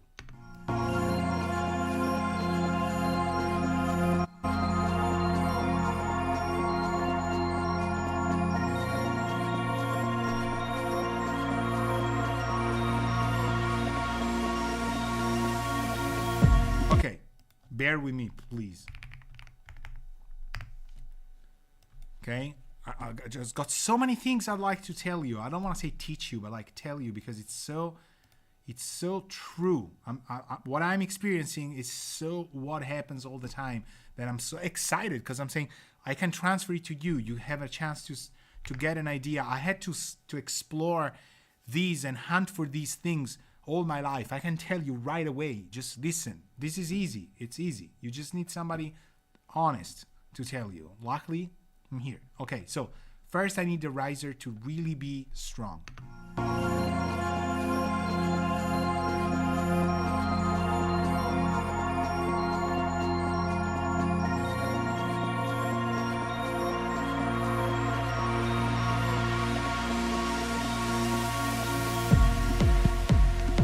Boom. Okay, done. It's moving. But this one was too. The rest that I haven't got, like shakers and stuff, I don't care. I like the balance where it is. Suppose I'm muting things around or things like that. So now, let's go to the drop right off the bat. I don't want to lose energy about here. This should be kind of the drop. Here. Okay. Now we set the mix bus. Easy peasy. So the first one is a 60-30 ultimate comp, but the unfair child here might probably be better. Okay, so but I have it set. Let's see where the threshold's going.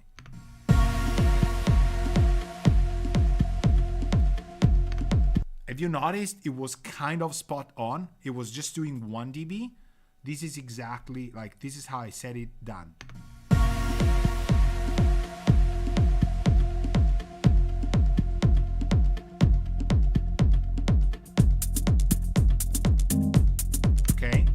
Now there's an EQ. Why did I put an EQ? Do I use it? Yes, probably.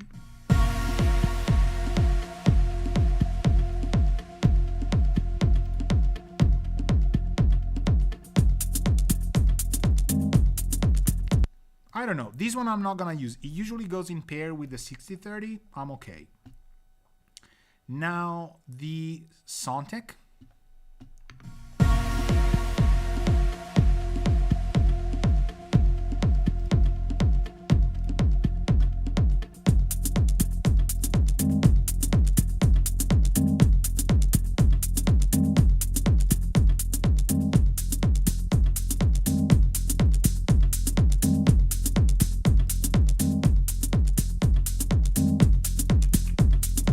Keeping it.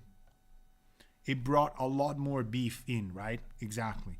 So I'm keeping that. Now, you see there's an Islander, you know, there's the glue, there's good math, and there's MBEQ, and then there's the master desk. Ah, you mean the Mac DSP? Yeah, exactly. It's that little bit of a movement, like the Manly Vary Mu thing. It's really nice. It kind of helps. So now what I'm gonna do is I'm gonna bring in what did I do here? Okay, I've got these two that are weird plugins, okay? I'm gonna turn them on anyway. So let's bring them in, bypass, and then I'm gonna push play and go.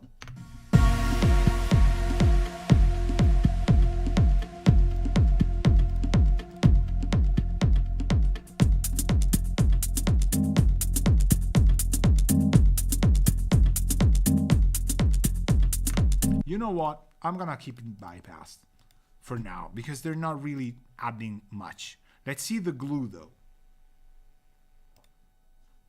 Because the glue could do it. Let's try that. I like, sometimes it does, sometimes it doesn't. Let's see.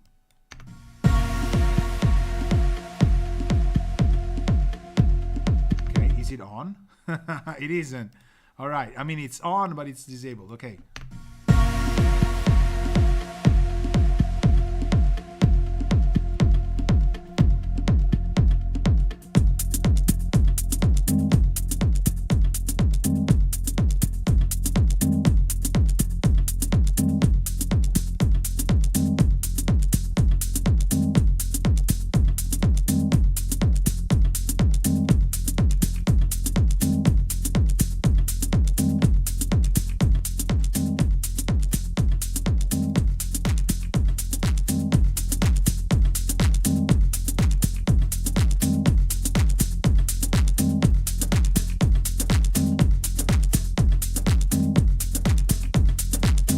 You know what? I'm probably, maybe, yeah, I don't have it. Yeah, that one, so can't use it.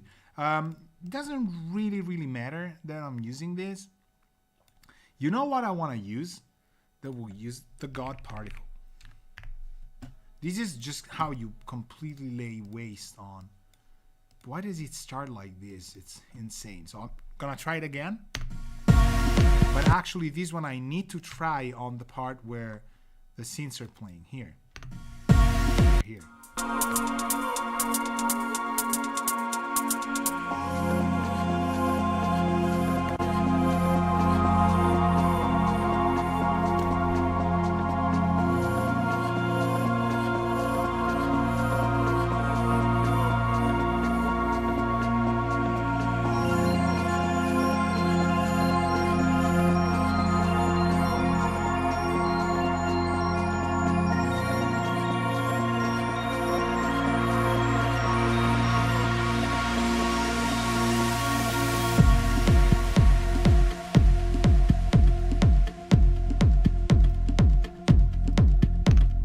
I'm keeping it. There's no way. Like this is translating the it's that we're keeping it. I'm kind of happy about this plugin, but each time I'm kind of using it, I'm like, why do you do? I don't know. Maybe it's my awkward relationship with God. It's like, why are you like that? It's exactly on the plugin as well. I have never thought about it. So I'm not going to turn master desk on. I'm okay with it. Let's try the whole mix bus off and then on. There's going to be level change, okay? But also, look at the far right of your screen, right above my head. There's a monitor track meter, okay? And you know what? No, it should be like this. Let's do mix bus. And let's take decibel out.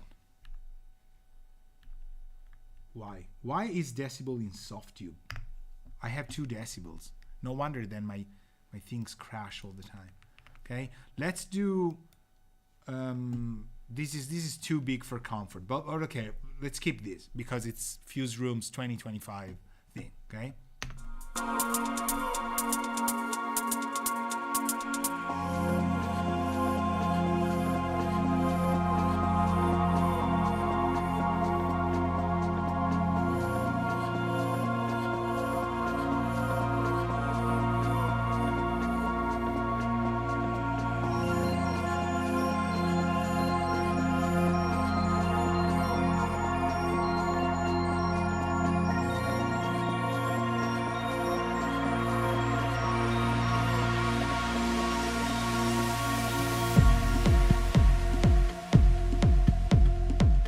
See how low I am still? This is way too low. Way too low.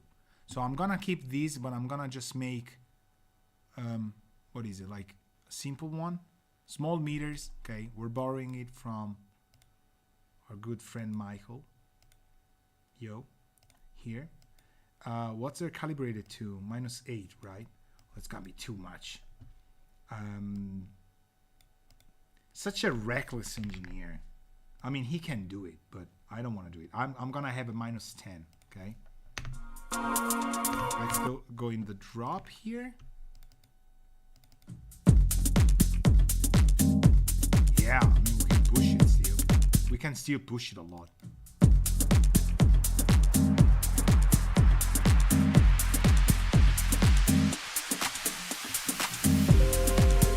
Okay, so I mean, we've got plenty of room to work with. The first thing I want to do is take the kick and I want to do trigger. So what is it? Replacer? It is replacer. And I'm going to go C1, I think. And I'm going to take mono machine. No, hold on. The category is wrong. It's not a device. It's an everything. So electron, wait, what do I need? What do I exactly need for this? Everything. Okay. Mono machine. Okay, not mono machine. I'm thinking about a kick that is more in, hold on. It could be the mono machine though. Let me see DZ, what I have here in DZ.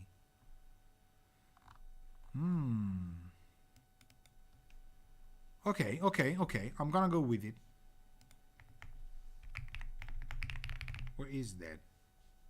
Reason, Cobb, Skyward. See, I'm looking at... Oh, there's a pulverizer thing we could use. So, okay, let's try mono machine. It could work, but in everything. Here, boom. So, okay. It's pretty big.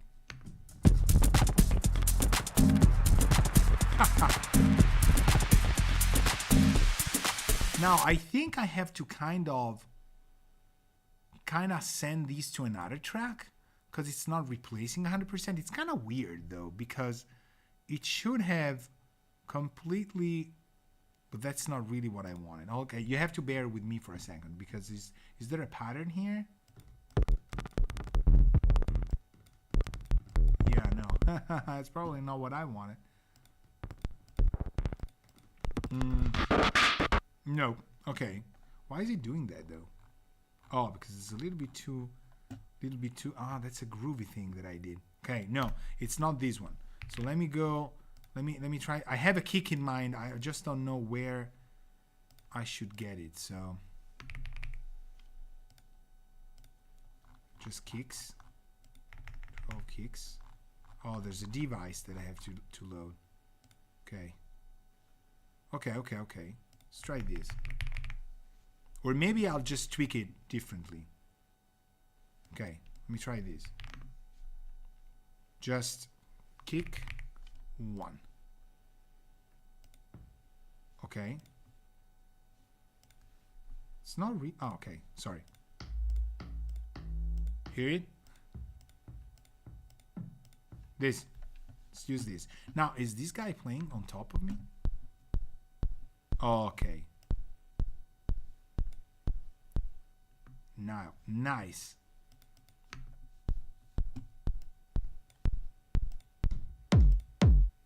Okay, this is kind of low. I know that.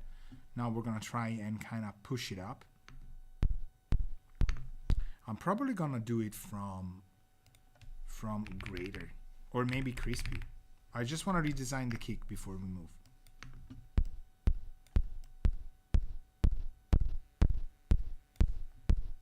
Okay, let me see with the bass.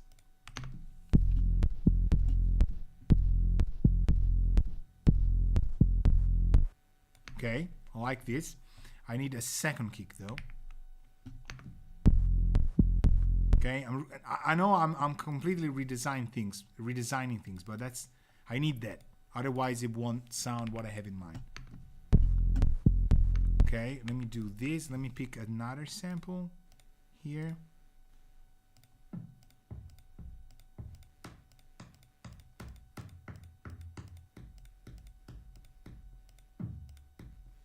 I don't like this. Okay.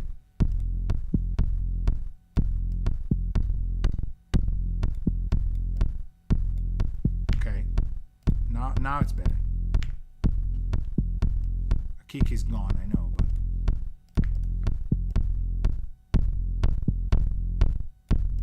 okay.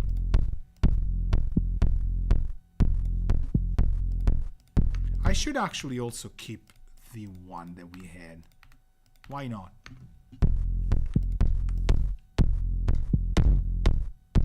Okay, let's try.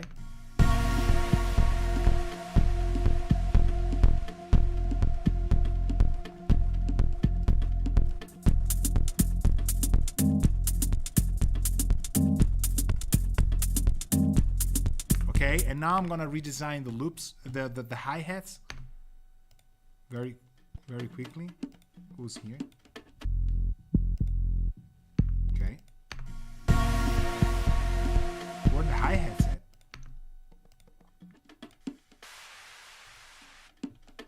Okay. No, where are the hi-hats? Where's the hi-hats? I kept hearing them. Oh, maybe here. Maybe here. Okay. Okay. So now we ProQ it fast.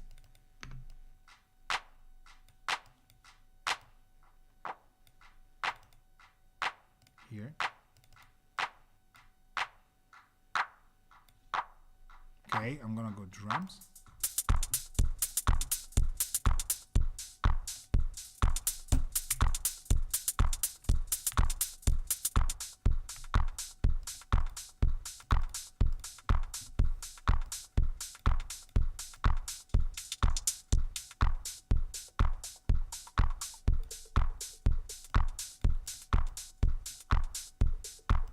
Band in here.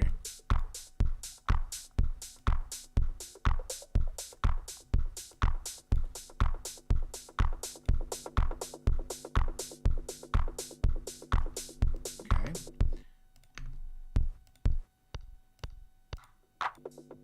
This one is also super bright. I don't want that. So let me erase them. Let me start over.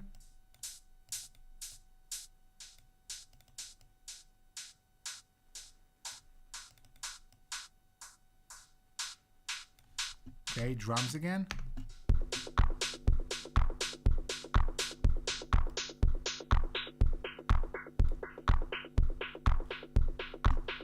This should actually be pitched down, I think. This. I'm pitching it.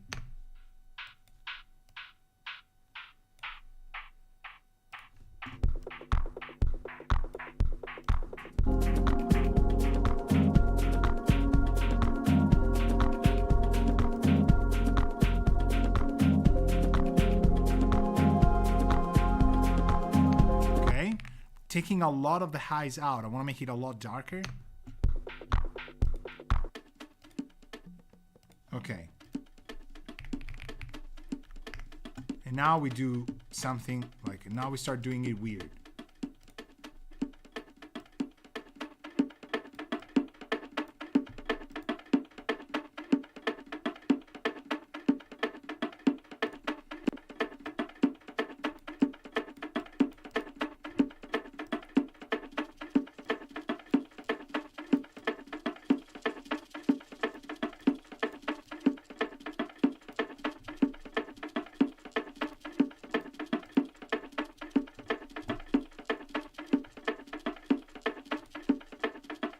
Here comes a big crash.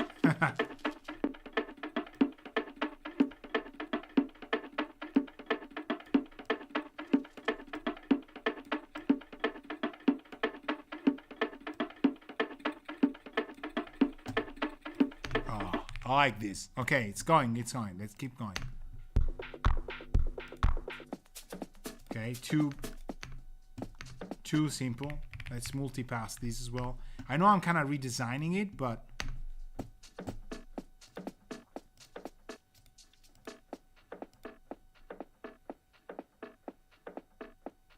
let me think. I have to be like super fast and also come up with what I'm hearing, which is not always easy, but let me still distort it.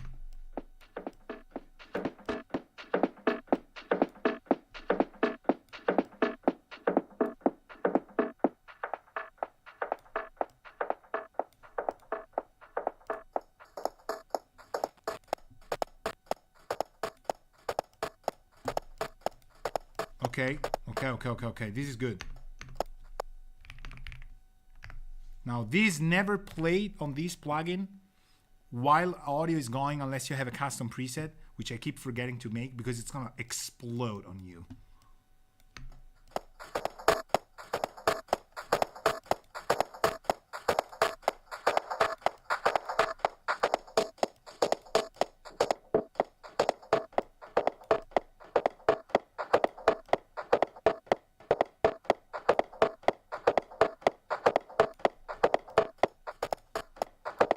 Okay, maybe not 100% mix.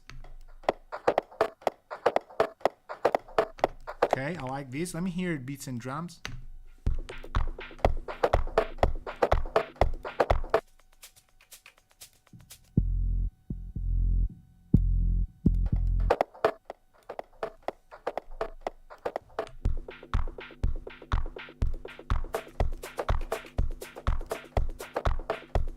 Same deal with this one. But this one we're gonna do Electrum Core. So one of the tricks that are happening here, because I just have these monitors, is that I'm using 100% things I know. I'm not using plugins that I don't really know, because these are gonna skew me completely to too much experimentation. So even if it seems like, oh, it's just throwing plugins here and there, I keep using the same things. I've been using these for a long time, and I'm kind of hearing, because of the calibration and the correction I've done for sure, that this is closer to what I had on the Proax, on the Bowers. It sounds familiar. So I'm kind of getting there, and then when we crank it on the mains, it's gonna probably be less terrifying. Now here, it's really easy. You just crank the output down, and I'm gonna try presets. Okay, okay. Dude, this, without effects, this is really hard. I hope that when I bring in the effects, you're gonna hear what I mean by that.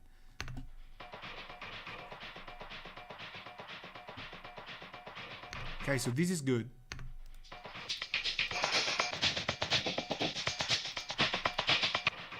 Well, actually, I'm gonna keep these.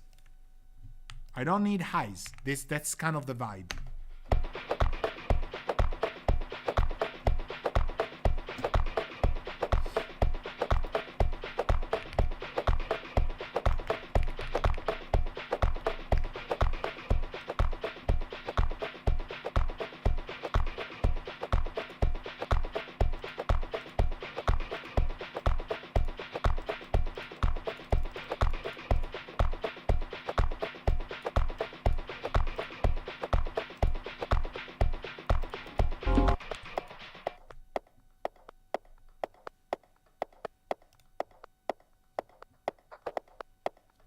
Hear how this is completely changing the vibe from this.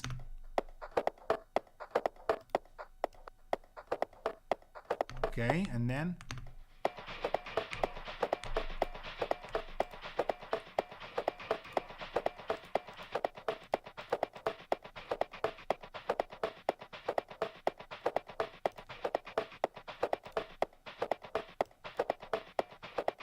okay, I like this. Let's do this. Now this would need a little bit more distortion, which I don't really have, but maybe I can make a second bass, and I can still do a multipass.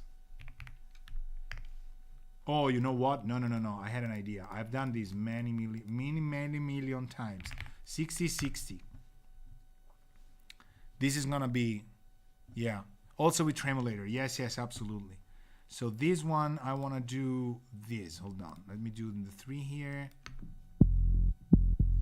And let me do the D100. And let me do the partial here. And I don't hear it because obviously maybe it's this guy.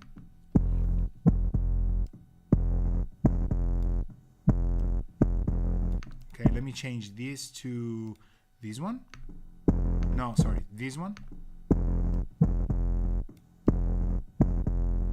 And let me use the other one, the Moody. No, sorry, the 7 one.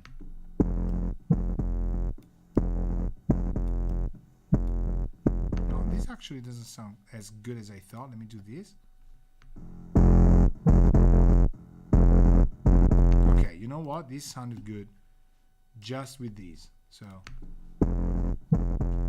oh, actually, maybe I want to filter some stuff out. So let me put these here.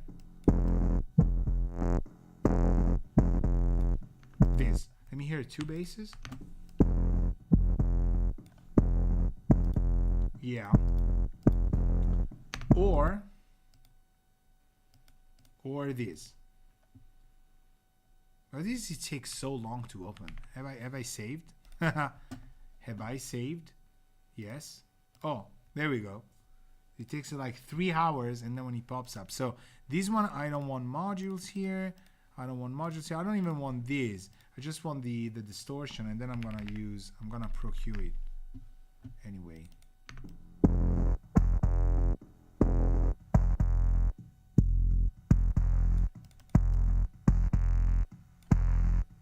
This. I need this. Okay, so basses, beats.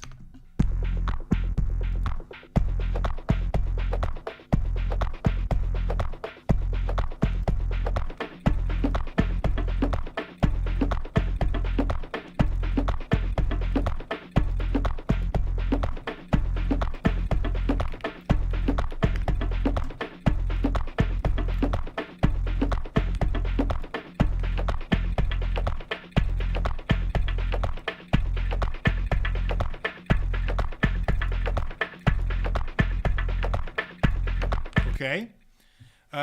Says, I'm going to leave, need to wake up tomorrow. Yeah, absolutely. Don't worry, Martin. We're going to do it. I'm going to keep going. And then you'll see it. You too. Have a good one.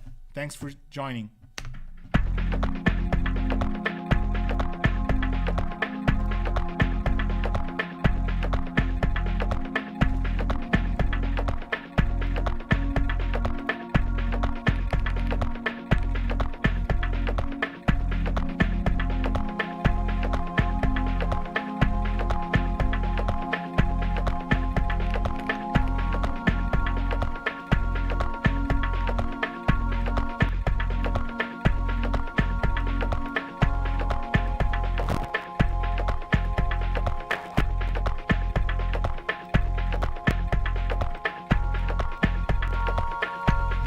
This one doesn't quite work. You know what works? Orange clip again.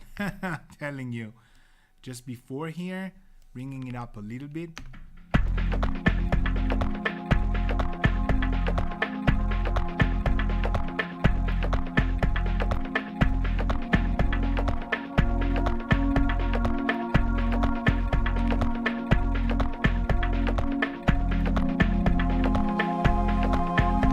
Okay, so now the important part is I already have it said, I want to side chain the synths to the beats. That's very important that I do that. And I am having it sent these other way around. So I'm going to try this.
Gotta work these two sounds.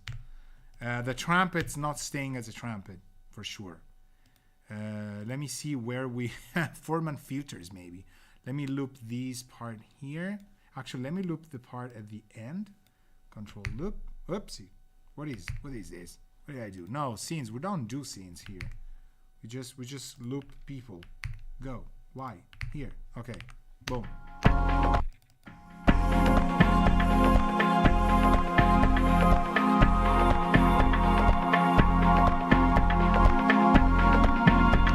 Okay, so the mix bus was off, okay? I didn't know. I forgot, okay? It was off. I forgot it off. But the God particle was on. I just turned the mix bus back on. Boom. Like fascination. Let's try that without. With.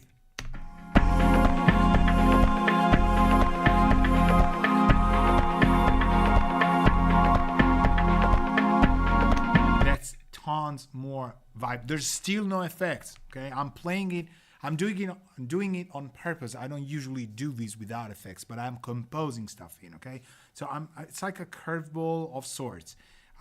I would have had effects already. They're in the template. I'm gonna do it later just to give you that shock.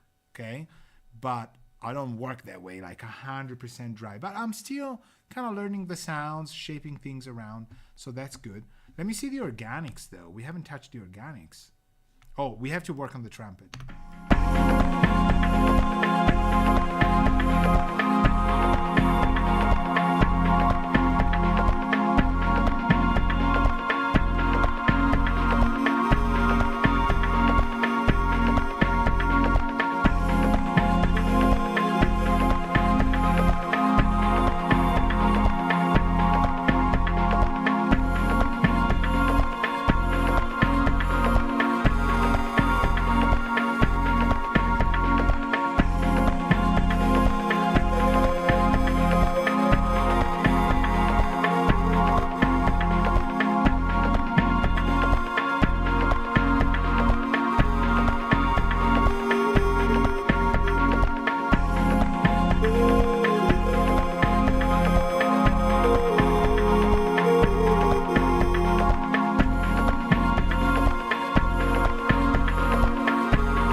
Completely remove the trumpet, but it's there, it's in there.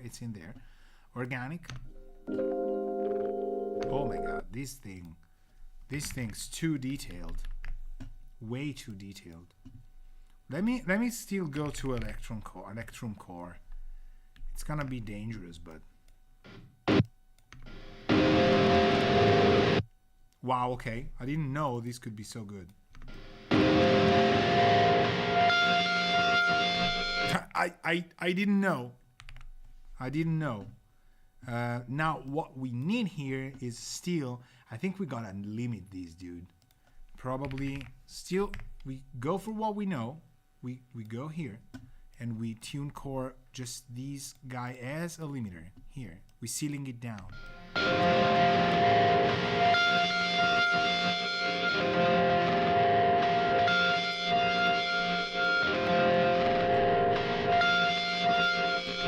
Like this sound. I don't want to stray from, but obviously there's too much information. What I'm getting here, there's a lot like too much in the lows thing. So let me try this here.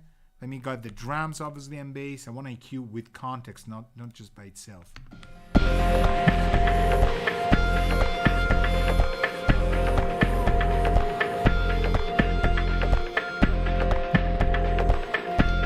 Obviously this is a loop. It's not really playing this way, right? It's playing more this way. Okay.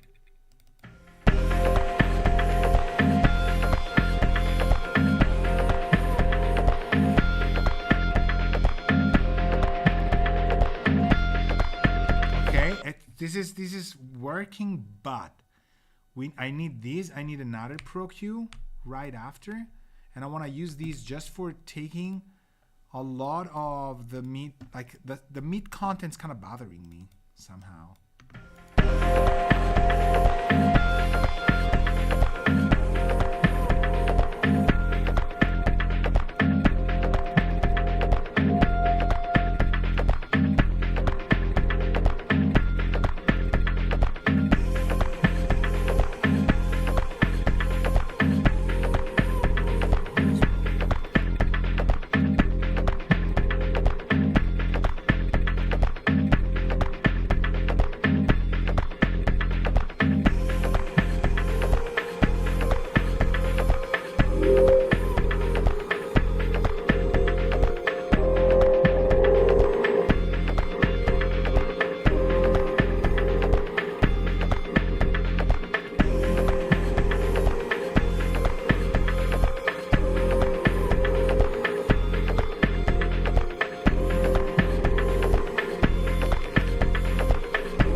Ok.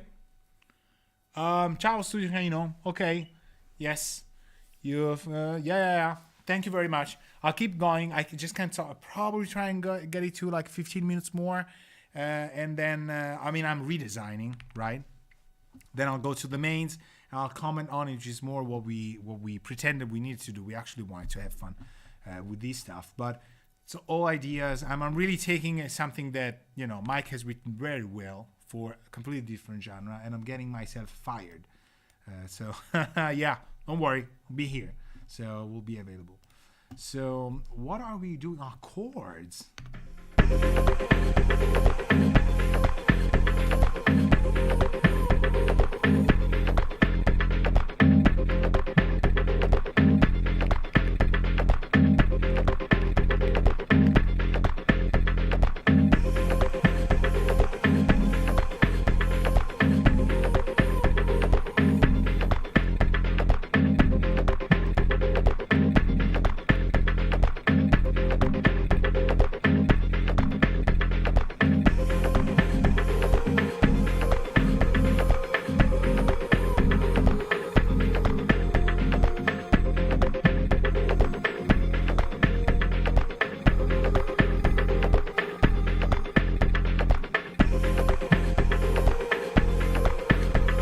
Let's keep going. I have an idea.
Could really work, but it's not kind of like what I wanted. Okay, let's try that. 3/8.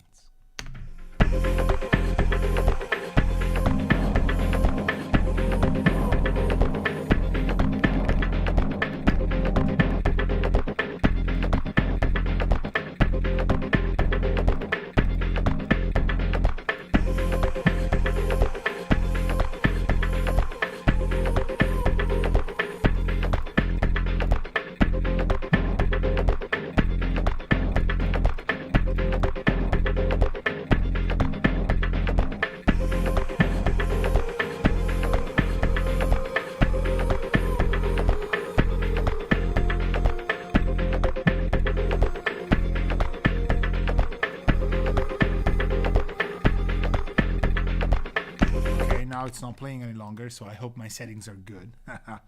Let's get there. So we've got, did we check what the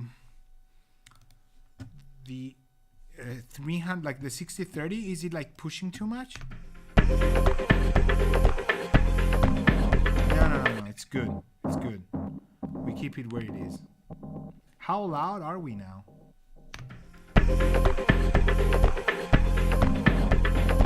Wow, I'm so low. I am not used to having the monitor set there, so I should really keep it, like I'm mixing louder. It's a quiet volume in here, like medium. But I'm very comfortable having the near fields. They're so relaxing, the near fields. No headphones, no far fields, no mids. The near fields, if you set them right and they've got like a tolerant, like they're not overly bright, they're so comfy. But I think that the level I have in here compared to what I have on the monitors is much lower. It means that I am mixing at a volume that is a little bit too loud for what the level in there is. Am I making sense? So it feels normal to me when I read the LUFS level of the mix. I'm like, it can't possibly be this low. Why? Because my monitors so far were calibrated with the power amps of the Bowers and Wilkins, so I had to be louder to get these kind of level. This doesn't happen with the near fields and with the mains. So to me, this is like, it should be loud enough. Instead, we're floating like what? -20? I mean, we can just crank it, obviously. It's no problem. But we got tons of headroom. That's what I'm saying. It's incredible. When I see it, I'm like, this is impossible. This is not really what. This cannot happen. Now, we have keys loop for sure. Let me see this part here.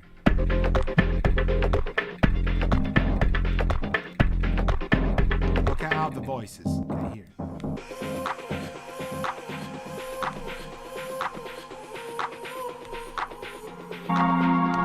Okay, so these now are incredibly loud. Good. Awesome. Let's see where we are with the synths. Because the synths are not playing, I see that. Okay. Because the synths are playing without the sidechain. Okay. So let's do this.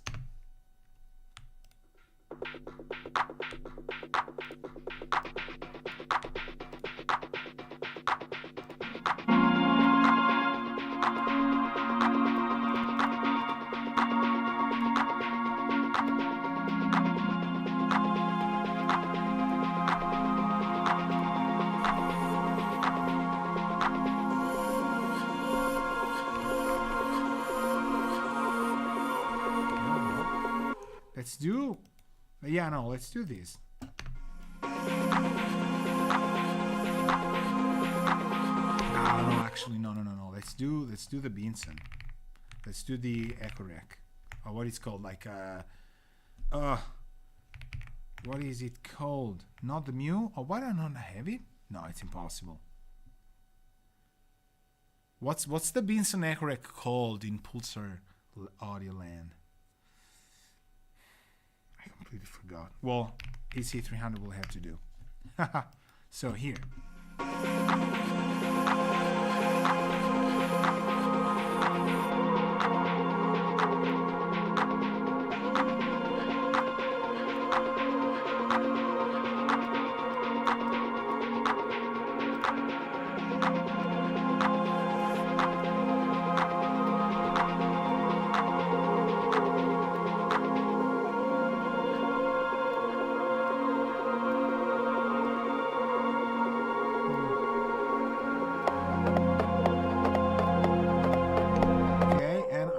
Distort these beforehand.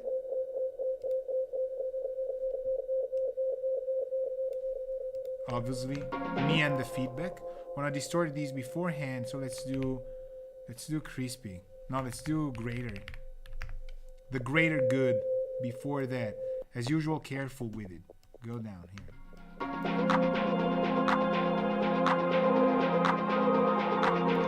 Why do I still hear it without?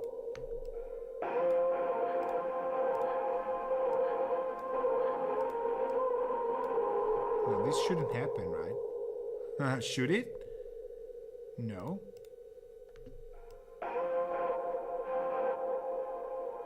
Yeah, okay, well, it can happen.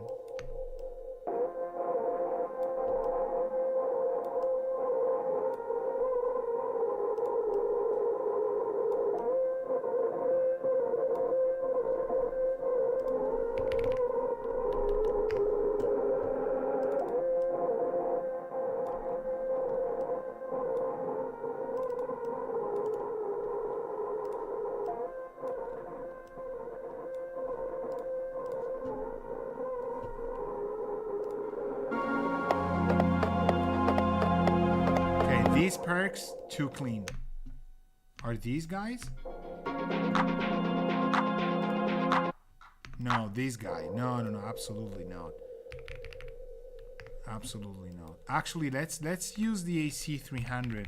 Let's keep staying on track with these. We still have 10 minutes to go, so that's good.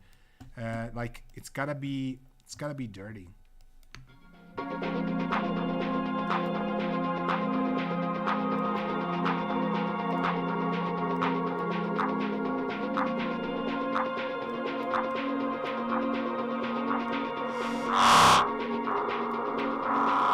I scared myself. That's probably not what I wanted.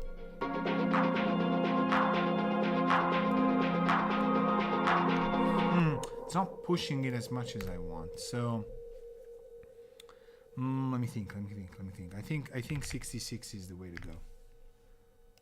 Will take 300 hours to open. Oh no. Okay. Hello. Good. Here.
Okay, so we're getting there. How much time do I have? 7 minutes. Okay. Okay. Drop.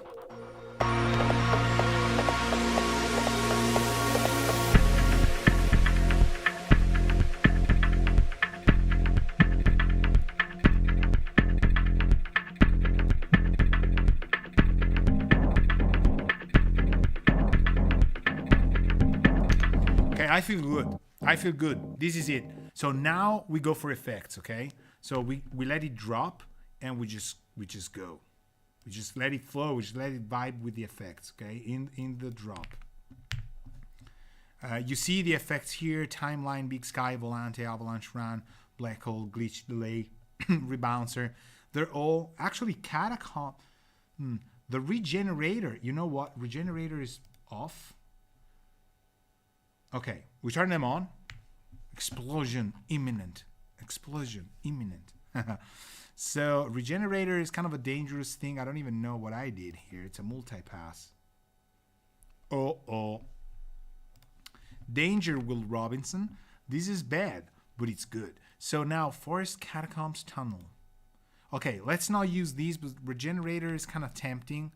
Look how low that is. So good. Let's try and play this. Where am I? No. Here.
Okay, I'm getting there. I love this. I'm having so much fun now.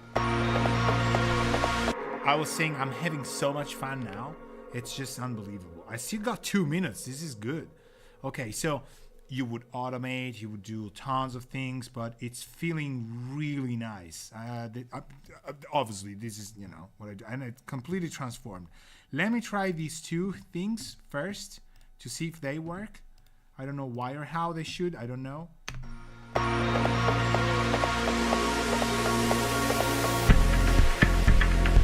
Okay, now they do. See? I mean, good math is just for good luck. I don't even know what it does. It's just numbers for dithering and things. But there's one thing we haven't used, which is the unbelievable Islander. I love these plugins so much. Again, you cannot use it because no, you can. Let's try and hear what this does, because it's gonna bring everything. If it works, it's gonna bring everything up, but in a good way. So I don't know how to use it. No, I do, but let's see. Is it gonna be set the right way or not? Let's see.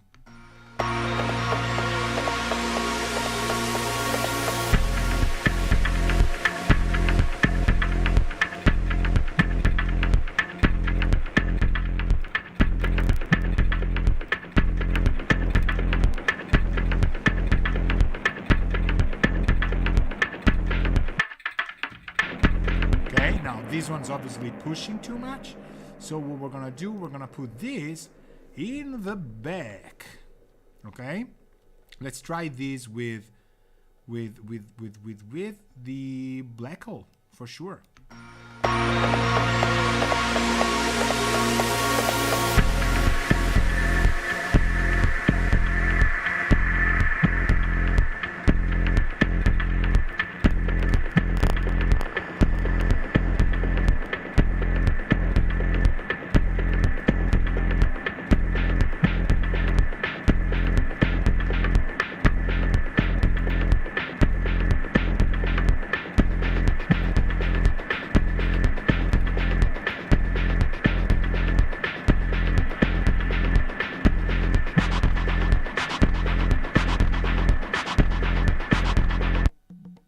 Oh, this poor guy, we left it completely alone.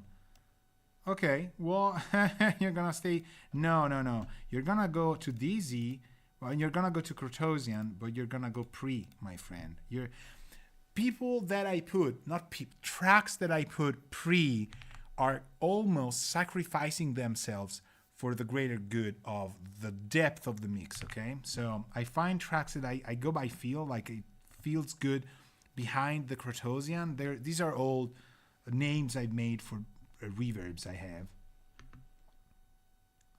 I find it and I kind of send it back because it's kind of gonna expand things a lot. Let's try this.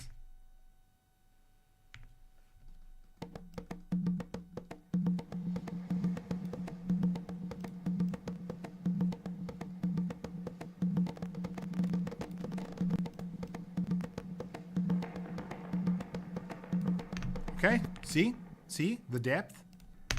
So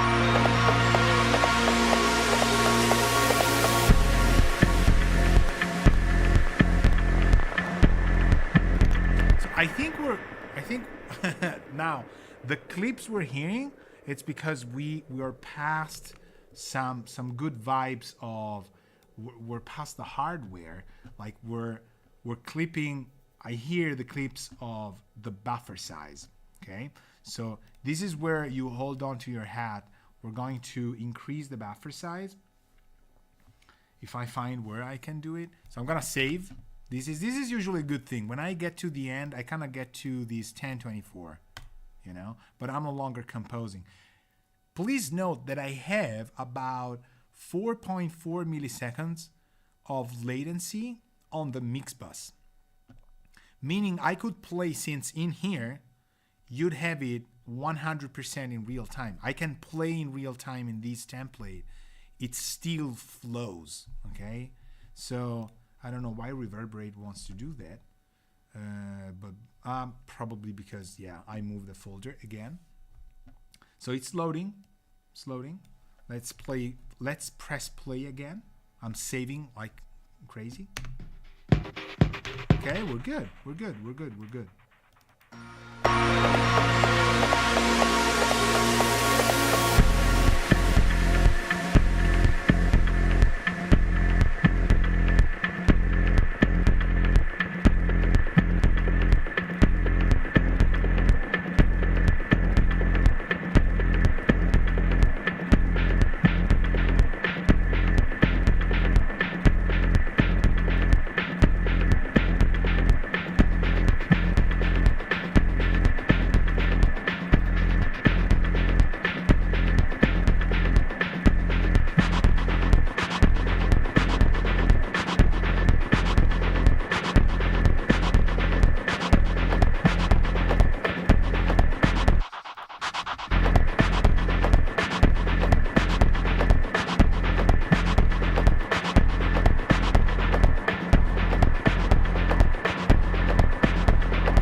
I like this a lot.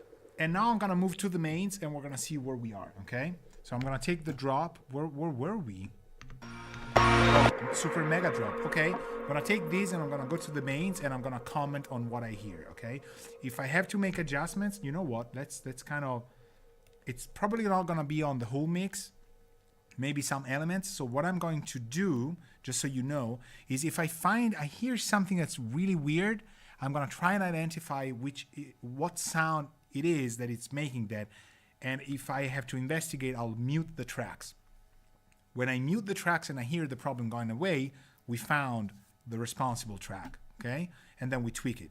So I have an idea of this mix by, from these two monitors, the A7Vs. Let's just recap that, these are the A7Vs that you see here in front of us, the near fields. I'm gonna switch to the mains behind me. Now, this will, probably throw me completely off. Maybe not, but I'm gonna get a completely different picture of the same song. I don't wanna comment what this picture is now. I'm gonna comment on what it feels when I switch, okay?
Spaces Water.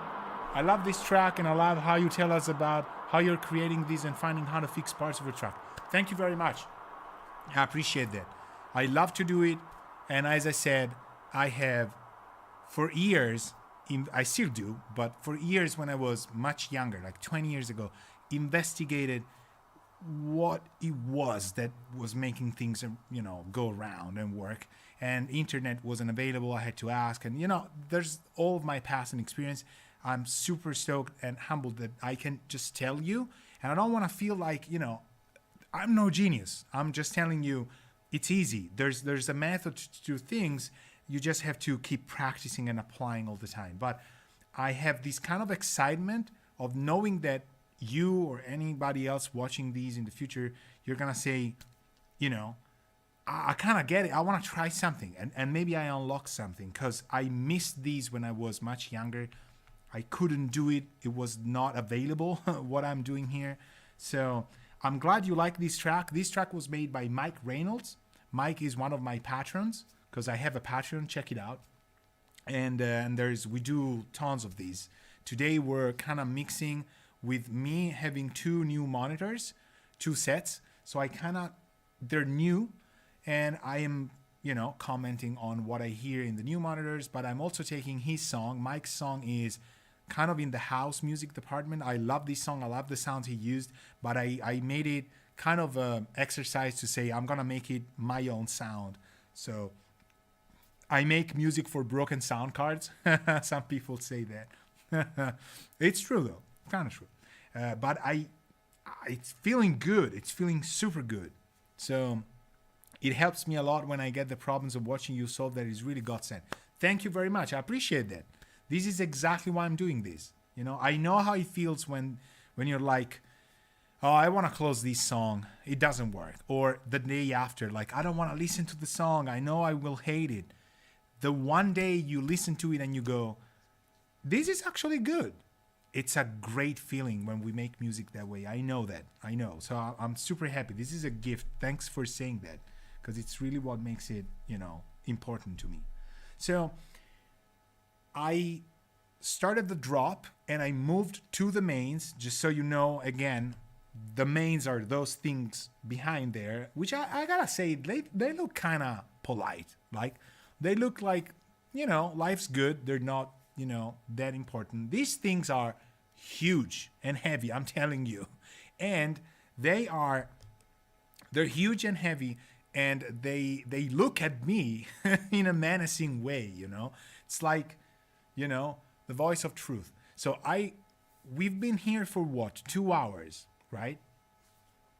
Thanks, Space. Yeah, I got it recently. It's like a week, so I'm not really used to both of them. That's why I'm making these stream, also to talk about how things feel when you are doing different kind of setups. You're not used to the new speakers. Maybe you bought new ones. Maybe you have an additional one. You don't know what to trust. The first thing I said is everything I've done here is very familiar to me. I haven't used plugins I improvise on. I haven't experimented. I've gone for what I know, because now I can tell from the monitors how some changes are happening. And I'm taking no money from Adam. I'm taking, this is completely me. I gotta tell you, for the genre of music I make, and I kind of like them in general, these speakers are really good. The near fields are really good. Like, the price is insanely low. The years of buying something super expensive because otherwise it's bad are gone. Okay? So I love tons of speakers. I can work with a lot of speakers. These pair I can work with all day. They're really good, really nice. So now the question is, when I moved to the mains, what did I hear that was different?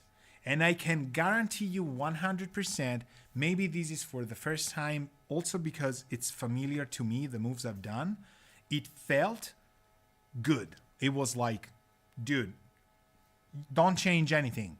Just push it more, okay? So one plugin I didn't have on the mix bus you remember, I kept it last, is Master Desk True Peak, okay? Sometimes I use the old one. the normal one. Sometimes I use the True Peak. Doesn't matter, you know. I got this one for free, I think, on Black Friday some year, and I have never used it. Okay. Then my father in mixing soundtracks, which is Alan Meyer's son. I have to thank him so much for what he's done. Just, you know, showed these out and was talking about these, and I was like, I have this plugin, you know, and just because Alan uses it, I was like, I gotta use these as well because he's amazing at what he does. And I was like, okay. So I copied his settings and I put it here, and you know, and I keep it in my template, but I like to open it last. I did it. We jumped, you saw it, we jumped to the minus 10 dBFS. We're getting there. Like, we still have headroom to go. But I would probably want these to sit at about minus 10 LUFS, okay? So there's still a couple moves we could do. I want to save these maybe for another video in which we're going to talk about the last push, okay? The last tweak. But in terms of monitoring, the S5H mains were just compliant.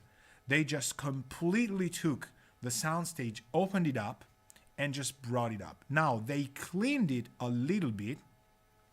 Even if I've pushed the 280 hertz on the correction of those speakers, because I felt it, I wanted it a little bit more in, you know, heavier in the low mids, because it felt a little bit dry. It felt, compared to the near fields, it felt like it could have enjoyed more mids. And if there is one thing that the big speakers are awesome at, some of you might say, it's the low frequencies, right? Because the low frequencies are, you know, they can get to 22 hertz, those big things there. So it's the lows. And I guarantee you, it's actually the low mids and the mids. These two areas, in my personal opinion, are so hard to get right because you can get away with making some mistakes in the lows or having weak lows. It's easy to say, it's a style, you know, because it's kind of headphones music, or it's a soundtrack of a video game, doesn't really need to have tons of lows. You can cheat. You can make something kind of bright and you can say, it's the style, you know, people want to listen to bright stuff, blah, blah, blah. Maybe it's not true, but you can kind of cheat it. You can take the high mids and make it very present, like 3 kilohertz, and it's maybe too much, but you say like, you know, it's the style of music of today. It's got that, you know, presence thing. But the mids and the low mids, I guarantee you, either you get them right or it's never gonna feel that your mix is being supported enough, you know? When you listen to professional mixes or mixes you like, things that have been done the right way, the low mids support, carry the song for the whole time. It can even be a techno song, which usually doesn't have that much, but when the sweep of the low noise passes through and it's very, you know, kind of warm and reassuring, it carries the song. So to me, the low mids and the mids are the hardest to do. In fact, most people, especially in electronic music, tend to just not put sounds that have that stuff. These will give you louder RMS. You can push sounds because the low mids are kind of hard to saturate. They kind of break up easily. Everybody's happy. Boom, techno music, you know, it's okay. But what about a rock song? Or what about these deep reverb soundtrack style sound? Well, this has tons of low mids, you know, and I felt that it was actually to be pushed, you know, and I went to 19 in the mids. So this is quite a lot. Now I'm curious, what will happen when I go back to the near fields? Like, will it be completely destroyed or will it sound okay? You know, that's really interesting what you're saying about the mids. Yeah, I've struggled probably the most. And when you hear a very simple, like a classic rock song with guitars, you know, stuff like that, they're so right. You know, some classic rock with electric guitars, a very nice broken amp. It's the low mids and the mids. You take a vocal line and you make it, you know, detailed, airy, easy to understand. You bring it to big speakers and you go like, oh gosh, this is missing so much body. You take 100 hertz or 300 and you lift it and you hear it on the bigger monitors, it becomes pro, because all of a sudden there's a heat of the lead vocals that are really kind of pushing to support themselves. But on smaller monitors, it's kind of easy to say, especially the ones that are near to you, it's easy to say, oh, this vocal's so aggressive, it's so nice. Then you bring it on bigger stuff, and you go like, it sounds like my own mix of an amateur's kind of song. It's these little details. Guitars are exactly the same. You want to build a wall of guitars, like, I don't know, Slipknot or whatever, like very heavy bands, Five Finger Death Punch. We were talking about them the other day. And you think like, guitars, they're all mid frequencies. They're all, high presence at 1 kilohertz, 800 hertz, 1.2. You lift 100 hertz on a wall of guitar, you're going to hear it become immense. But to do that, you need the space and you need to kind of feel it. So I'm amazed at how the smaller near fields these days give you this that the mains have, but the very last word was about the mains. So now I'm going to switch back to the near fields, and I'm going to tell you what I think about this move I've made, okay? The 19 mid, which I think, if I'm not mistaken, was kind of 1. So I'm going to just go A, B. So is it working? Oh no, it isn't working. Why isn't it? Okay, B, where are you? A, B. It doesn't want to, okay. okay. I'll do it by hand. I'll go 1 and then 19, okay? I'll type it in so we have it ready. So now, near fields and play. Actually, I have to do it while it's going, so I have to press play first.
Okay, so I moved from the mains to the near field, and the plus 19, as you're also saying here, I read it's like, it works, okay?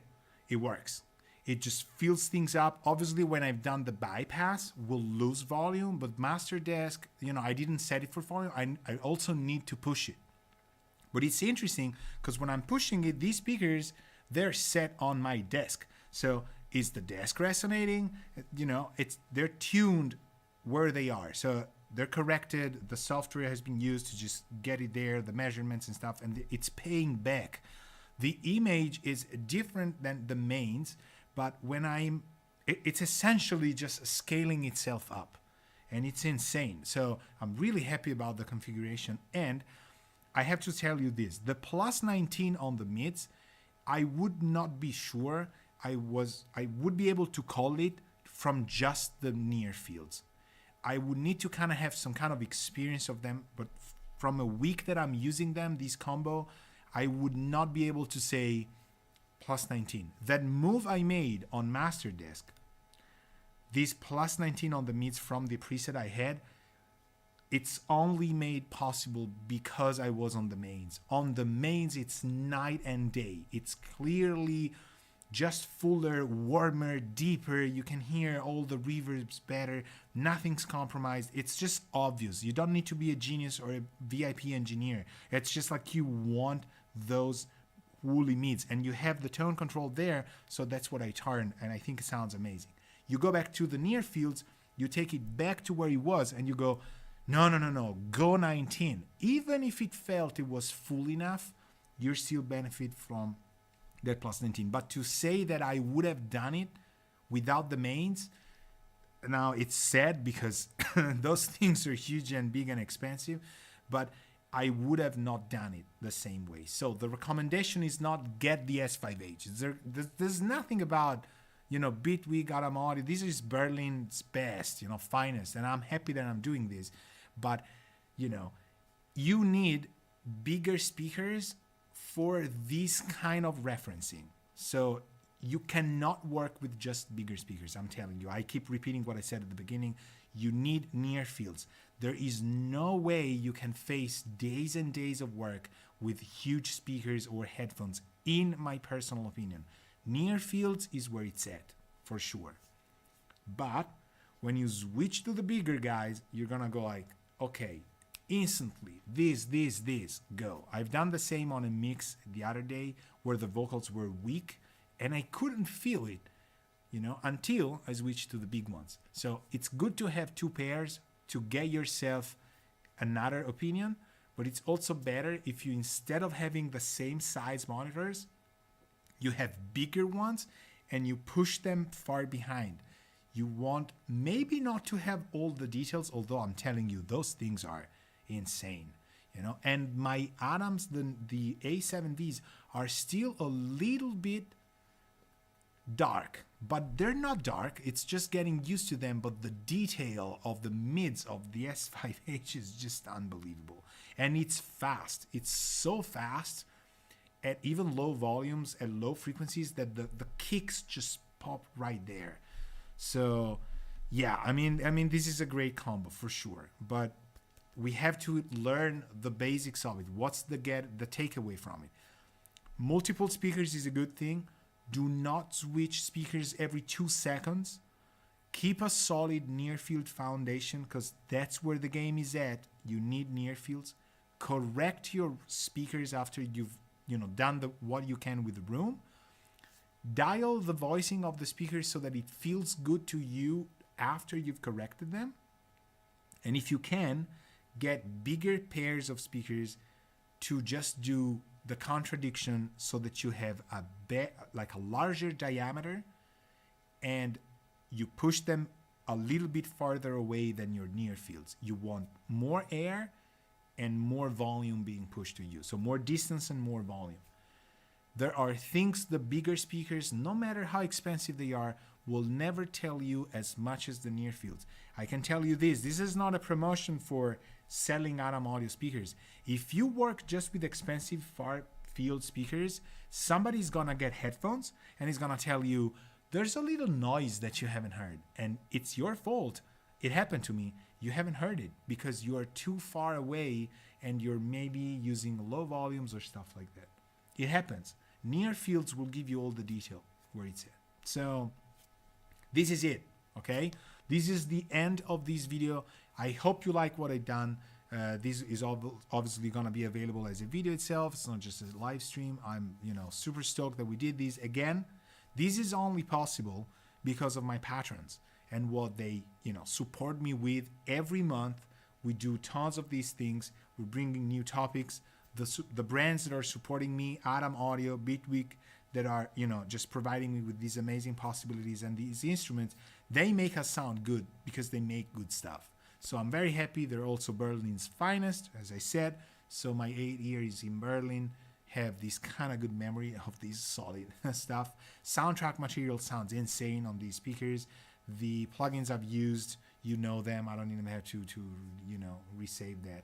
And but again, the patrons are what are making this possible. I'm super glad to read in the chat that you learned and stuff, but you can't thank me, obviously. I'm here doing the thing, but if it wasn't for the support of those people behind the patron, it would never happen.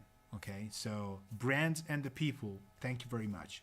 So this is me being very thankful. Mike Reynolds, this is the guy who made the song.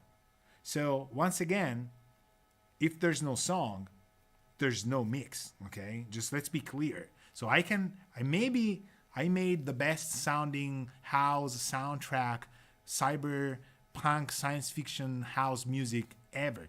Doesn't matter. If Mike didn't give me the song, it wouldn't have not happened. You have to have the guy waking up one day and saying, I feel I have something to say and I want to compose. So please, if you know those people, cherish them. They're the seed of where the art starts. Then it's recording, then it's mixing, then it's mastering, so on and so forth. So much respect to all of them, absolutely. And again, we're gonna keep doing this. Maybe not completely destroying Mike's songs. One day we're gonna do maybe a rock song, maybe an electronica song, maybe something like that. But I had a blast. It was super fun, but the principle is what I've explained, okay? A net of principles and foundations that will get you through and that will keep going, So thank you very much, as usual, for staying with me. I'm gonna close it here. See you next time. Ciao.